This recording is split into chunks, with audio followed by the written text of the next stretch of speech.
मैं हाँ यादविंਦਰ ਸਿੰਘ ਕਿਹਾ ਜਾਂਦਾ ਹੈ ਪੰਜਾਬ ਦੇ ਜੰਮਿਆਂ ਨੂੰ ਨਿਤ ਮਹਿਮਾ। ਪੰਜਾਬ ਦੀ ਪਿਛਲੀ ਅੱਧੀ ਸਦੀ 'ਚ ਦੋ ਵੱਡੀਆਂ ਲਹਿਰਾਂ ਚੱਲੀਆਂ, ਇੱਕ ਚੱਲੀ ਨਕਸਲਵਾੜੀ ਲਹਿਰ ਤੇ ਦੂਜੀ ਖਾੜਕੂ ਲਹਿਰ। ਆਉਂਦਿਆਂ ਆਉਂਦਿਆਂ ਕਿਸਾਨ ਮੋਰਚਾ ਵੀ ਅਸੀਂ ਦੇਖ ਲਿਆ। ਇਹਨਾਂ ਤਿੰਨਾਂ ਥਾਵਾਂ ਤੇ ਇੱਕ ਸ਼ਖਸ ਦੀ ਮੌਜੂਦਗੀ ਰਹੀ ਹੈ। ਬਹੁਤ ਸਾਰੇ ਸਵਾਲ ਉਦੋਂ ਵੀ ਨੇ ਜਦੋਂ ਨਕਸਲਵਾੜੀ ਮੂਵਮੈਂਟ ਛੱਡੀ ਉਹਨਾਂ ਨੇ, ਉਦੋਂ ਵੀ ਖੜੇ ਹੋਏ ਜਦੋਂ ਉਹ ਖਾੜਕੂ ਲਹਿਰ ਨਾਲ ਆਏ।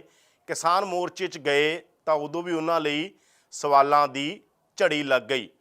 ਆਈਡਲੌਗ ਪ੍ਰੋਗਰਾਮ 'ਚ ਅਸੀਂ ਗੱਲਬਾਤ ਕਰਾਂਗੇ ਅਜਮੇਰ ਸਿੰਘ ਹੋਰਾਂ ਦੇ ਨਾਲ ਕਿ ਉਹਨਾਂ ਦੇ ਲਈ ਪੰਜਾਬ ਕੀ ਹੈ, ਸਿੱਖ ਕੀ ਨੇ, ਇੰਨਾ ਚਿਰ ਉਹ ਲਗਾਤਾਰ ਲਹਿਰਾਂ 'ਚ ਰਹੇ, ਪੰਜਾਬ ਦਾ ਕੁਝ ਬਣਿਆ ਕਿਉਂ ਨਹੀਂ, ਜੋ ਉਹਨਾਂ 'ਤੇ ਸਵਾਲ ਉੱਠਦੇ ਨੇ ਉਹ ਕਿਉਂ ਉੱਠਦੇ ਨੇ, ਜਾਂ ਉਹਨਾਂ ਨੂੰ ਜਿੰਨਾ ਸ਼ੱਕੀ ਬਣਾ ਦਿੱਤਾ ਜਾਂਦਾ ਹੈ ਕਿ ਸੱਚਮੁੱਚ ਉਹ ਉਨੇ ਸ਼ੱਕੀ ਨੇ। ਗੱਲਬਾਤ ਅਜਮੇਰ ਜੀ ਨਾਲ ਸ਼ੁਰੂ ਕਰਦੇ ਹਾਂ। ਸਵਾਗਤ ਹੈ ਅਜਮੇਰ ਜੀ, ਬਹੁਤ ਬਹੁਤ ਤੁਹਾਡਾ। ਵਾਹਿਗੁਰੂ ਜੀ ਕਾ ਖਾਲਸਾ, ਵਾਹਿਗੁਰੂ ਜੀ ਕੀ ਫਤਿਹ। ਤੁਹਾਡੇ ਜ਼ਹਿਨ 'ਚ ਜਦੋਂ ਪੰਜਾਬ ਸ਼ਬਦ ਆਉਂਦਾ ਹੈਗਾ, ਜਦ ਤੁਸੀਂ ਜਵਾਨ ਹੋ ਰਹੇ ਹੋਵੋਗੇ, ਪਹਿਲੀ ਵਾਰ ਪੰਜਾਬ ਮਹਿਸੂਸ ਕੀਤਾ ਹੋਊਗਾ ਕਿ ਇਹ ਪੰਜਾਬ ਆ, ਫਿਰ ਤੁਸੀਂ ਮਹਿਸੂਸ ਕੀਤਾ ਹੋਊ ਸਿੱਖ ਨੇ ਇੱਥੇ, ਉਹ ਕੀ ਹੈਗਾ? ਤੁਹਾਡੀ ਇਮੈਜੀਨੇਸ਼ਨ ਕੀ ਹੈ? ਪੰਜਾਬ ਕੀ ਹੈ, ਸਿੱਖ ਕੀ ਨੇ? ਉਹ ਦੇਖੋ ਯਾਦਵਿੰਦਰ, ਕੋਈ ਵੀ ਖਿੱਤਾ ਨਾ ਦੁਨੀਆ ਦਾ, ਜੇ ਉਹਨੂੰ ਇਸ ਤਰ੍ਹਾਂ ਡਿਸਕ੍ਰਾਈਬ ਕਰਨਾ ਹੋਵੇ ਵੀ ਉਹਦੀ ਕੀ ਪਛਾਣ ਹੈ ਭਲਾ ਜਾਂ ਕੀ ਹੈ, ਉਹਨੂੰ ਬਹੁਤ ਐਂਗਲਸ ਤੋਂ ਦੇਖਿਆ ਜਾ ਸਕਦਾ ਹੈ। ਇਹ ਤੁਹਾਡੇ ਦ੍ਰਿਸ਼ਟੀਕੋਣ 'ਤੇ ਹੀ ਆ ਹੁਣ, ਕਿਉਂਕਿ ਐਡਾ ਸਿੰਪਲ ਤਾਂ ਹੁੰਦਾ ਨਹੀਂ, ਲੀਨੀਅਰ ਜੀ ਚੀਜ਼ ਹੈ ਨਾ। ਇੰਨਾ ਲੰਮਾ ਇਤਿਹਾਸ ਹੈ, ਕਿੰਨੀਆਂ ਘਟਨਾਵਾਂ ਵਾਪਰੀਆਂ, ਕੀ ਕੁਛ ਹੋਇਆ, ਉਹਦੇ 'ਚ ਉਹਦੀ ਇੱਕ ਹਸਤੀ ਸ਼ੇਪ ਅਪ ਹੋਈ। ਸੋ ਪਰ ਫਿਰ ਵੀ ਜੇ ਇੱਕ ਡਿਫਾਈਨਿੰਗ ਤੁਸੀਂ ਮੈਂ ਕਹਾਂ ਕਿ ਅਜਮੇਰ ਸਿੰਘ ਦੇ ਹਿੱਸੇ ਦਾ ਪੰਜਾਬ ਕੀ ਹੈ, ਅਜਮੇਰ ਸਿੰਘ ਦੇ ਹਿੱਸੇ ਮੇਰੇ ਵਾਸਤੇ ਦੇਖੋ ਇਹ ਕਿ ਜਿਸ ਕਿਸਮ ਦਾ ਮੇਰਾ ਬਚਪਨ ਰਿਹਾ, ਜਿਸ ਕਿਸਮ ਦਾ ਪਰਿਵਾਰਕ ਮਾਹੌਲ ਰਿਹਾ, ਉਸ ਤੋਂ ਮੈਂ ਜੋ ਕਹਿ ਸਕਦਾ, ਪੰਜਾਬ ਗੁਰੂਆਂ ਦੀ ਬਰੋਸਾਈ ਧਰਤੀ ਹੈ ਤੇ ਭਾਗਾਂ ਵਾਲੀ ਇਸ ਪੱਖੋਂ ਧਰਤੀ ਹੈ। ਮੂਲ ਪਛਾਣ ਪੰਜਾਬ ਦੀ ਇਹ ਬਣਦੀ ਹੈ। ਬਾਕੀ ਇੱਥੇ ਕੀ ਕੁਛ ਵਾਪਰਿਆ, ਕੀ ਦੁਖਾਂਤ ਵਾਪਰੇ, ਉਹ ਸਾਰੇ ਇੱਥੇ ਇਹਦੇ ਵਿੱਚ ਹੀ ਸਿਮਟ ਜਾਣਗੇ। ਹਾਂਜੀ, ਇਹ ਕਿਹਾ ਜਾਂਦਾ, ਜਿਵੇਂ ਅਸੀਂ ਆਈਡਲੌਗ ਡਾਕਟਰ ਪ੍ਰਮੋਦ ਕੁਮਾਰ ਆਏ, ਉਹਨਾਂ ਨੇ ਕਿਹਾ ਕਿ ਇੱਥੇ ਤੇ ਜਿਹੜਾ ਮਾਡਰਨ ਪੰਜਾਬ ਕਹਿ ਦਈਏ ਆਪਾਂ, ਜਿਹਦੇ 'ਚ ਤਿੰਨ ਤਰ੍ਹਾਂ ਦਾ ਡਿਸਕੋਰਸ ਰਿਹਾ, ਤਿੰਨ ਧਿਰਾਂ ਨਾਲੋਂ ਨਾਲ ਚੱਲਦਾ ਰਿਹਾ। ਆਰੀਆ ਸਮਾਜ ਨੂੰ ਉਹ ਕਹਿੰਦੇ ਨੇ, ਸਿੰਘ ਸਭਾ ਲਹਿਰ ਦੀ ਗੱਲ ਕਰੀਏ, ਜਾਂ ਲੈਫਟ ਆ ਜਾਂਦਾ ਹੈਗਾ ਇੱਥੇ, ਹੈ ਨਾ। ਅਤੇ ਉਹ ਕਦੇ ਇੱਕ ਡਿਸਕੋਰਸ ਦੂਜੇ 'ਤੇ ਭਾਰੂ ਪੈ ਜਾਂਦਾ, ਕਦੇ ਉਹ ਡਿਸਕੋਰਸ ਇਹ 'ਤੇ ਭਾਰੂ ਪੈ ਜਾਂਦਾ। ਅਲਟੀਮੇਟ ਟਰੁੱਥ ਕੋਈ ਨਹੀਂ ਆ ਪੰਜਾਬ ਦਾ। ਤੁਹਾਨੂੰ ਕੀ ਲੱਗਦਾ ਪੰਜਾਬ ਦਾ ਅਲਟੀਮੇਟ ਸੱਚ ਕੀ ਹੈਗਾ, ਜਾਂ ਪੰਜਾਬ ਦਾ ਪੋਸਟ ਟਰੁੱਥ ਕੀ ਹੈਗਾ? ਮੇਰੇ ਮੁਤਾਬਕ ਤਾਂ ਇਹ ਪੰਜਾਬ ਵਿਕਟਮ ਬਣਿਆ, ਬਹੁਤ ਵੱਡਾ ਵਿਕਟਮ ਬਣਿਆ ਮੋਡਰਨਿਟੀ ਦਾ।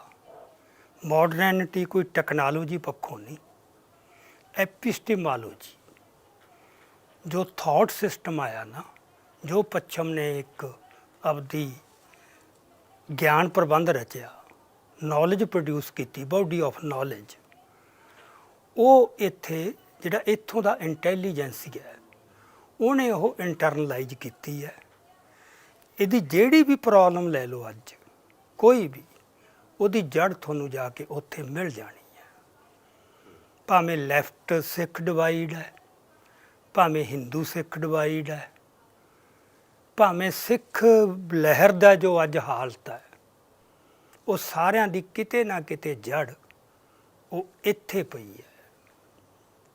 ਸਮੱਸਿਆਵਾਂ ਉੱਥੋਂ ਪੈਦਾ ਹੁੰਦੀਆਂ ਕਿ ਪੰਜਾਬ ਬਾਰੇ ਬੰਦਾ ਆਈਡੀਆ ਬਣਾ ਕੇ ਤੁਰਦਾ ਹੈ, ਉਹਦਾ ਰੈਫਰੈਂਸ ਕੀ ਹੈ? ਉਹ ਸਾਰੀ ਜਿਹੜਾ ਇੰਟੈਲੀਜੈਂਸੀ ਹੈ ਮੋਸਟਲੀ ਉਹਦਾ ਇਹੀ ਹੋਊਗਾ ਜੋ ਮਾਡਰਨ ਉਹਨੇ ਪੜ੍ਹਿਆ, ਜੋ ਥਿਓਰੀਜ਼ ਹੈ। ਥਿਓਰੀ ਤਾਂ ਇਹ ਹੈ ਫਿਰ ਵੀ ਤੁਸੀਂ ਹਰ ਖਿੱਤੇ ਨੂੰ ਇੱਕ ਨੇਸ਼ਨ ਦੇ ਤੌਰ 'ਤੇ ਡਿਫਾਈਨ ਕਰਨਾ ਹੈ, ਅਤੇ ਇਹ ਇੱਕ ਉਹਨਾਂ ਨੇ ਜਿਵੇਂ ਗੋਲਡਨ ਰੂਲ ਹੀ ਬਣਾਤਾ। ਨੇਸ਼ਨ ਹੁੰਦੀ ਹੈ ਸੱਭਿਆਚਾਰ ਅਤੇ ਭਾਸ਼ਾ 'ਤੇ ਟਿਕੀ ਹੋਈ। ਉਸ ਹਿਸਾਬ ਨਾਲ ਤੁਸੀਂ ਪੰਜਾਬ ਨੂੰ ਡਿਫਾਈਨ ਕਰੋਗੇ ਅਤੇ ਭਾਸ਼ਾ ਸੱਭਿਆਚਾਰ ਵੀ ਇੱਥੇ ਸਾਰਿਆਂ ਦਾ ਇੱਕ ਹੈ। ਉਹ 'ਚ ਤਾਂ ਫਿਰ ਸਾਰੇ ਇੱਕ ਚਾਹੀਦੇ ਨੇ। ਇੱਕ ਪੰਜਾਬੀ ਕੌਮ ਦੀ ਸਾਂਝੀ ਤਰੇੜ ਰਹਿਤ ਹਸਤੀ ਉੱਭਰਨੀ ਚਾਹੀਦੀ ਹੈ, ਜਿਵੇਂ ਬਾਕੀ ਥਾਵਾਂ 'ਤੇ ਕੌਮਾਂ ਦੀ ਉੱਭਰੀ ਹੈ। ਪਰ ਪੰਜਾਬ 'ਚ ਇਸ ਤਰ੍ਹਾਂ ਦੀ ਹਸਤੀ ਨਹੀਂ ਉੱਭਰੀ। ਇਹ ਇੱਕ ਰਿਐਲਿਟੀ ਹੈ। ਹੁਣ ਉਹ ਰਿਐਲਿਟੀ ਐਕਸੈਪਟ ਨਹੀਂ ਹੁੰਦੀ, ਕਿਉਂਕਿ ਤੁਹਾਡੇ ਥਿਓਰੀਟੀਕਲ ਫਰੇਮਵਰਕ ਦੇ ਉਹ ਫਿੱਟ ਨਹੀਂ ਹੁੰਦੀ। ਤੁਸੀਂ ਜੋ ਪੜ੍ਹਿਆ, ਤੁਸੀਂ ਜੋ ਸਿੱਖਿਆ, ਤੁਹਾਨੂੰ ਜਿਹੜੀ ਆਪਦੀ ਵਿਦਵਤਾ ਦਾ ਮਾਣ ਹੈ ਉਹਦੇ 'ਚੋਂ ਫਿੱਟ ਨਹੀਂ ਹੁੰਦੀ।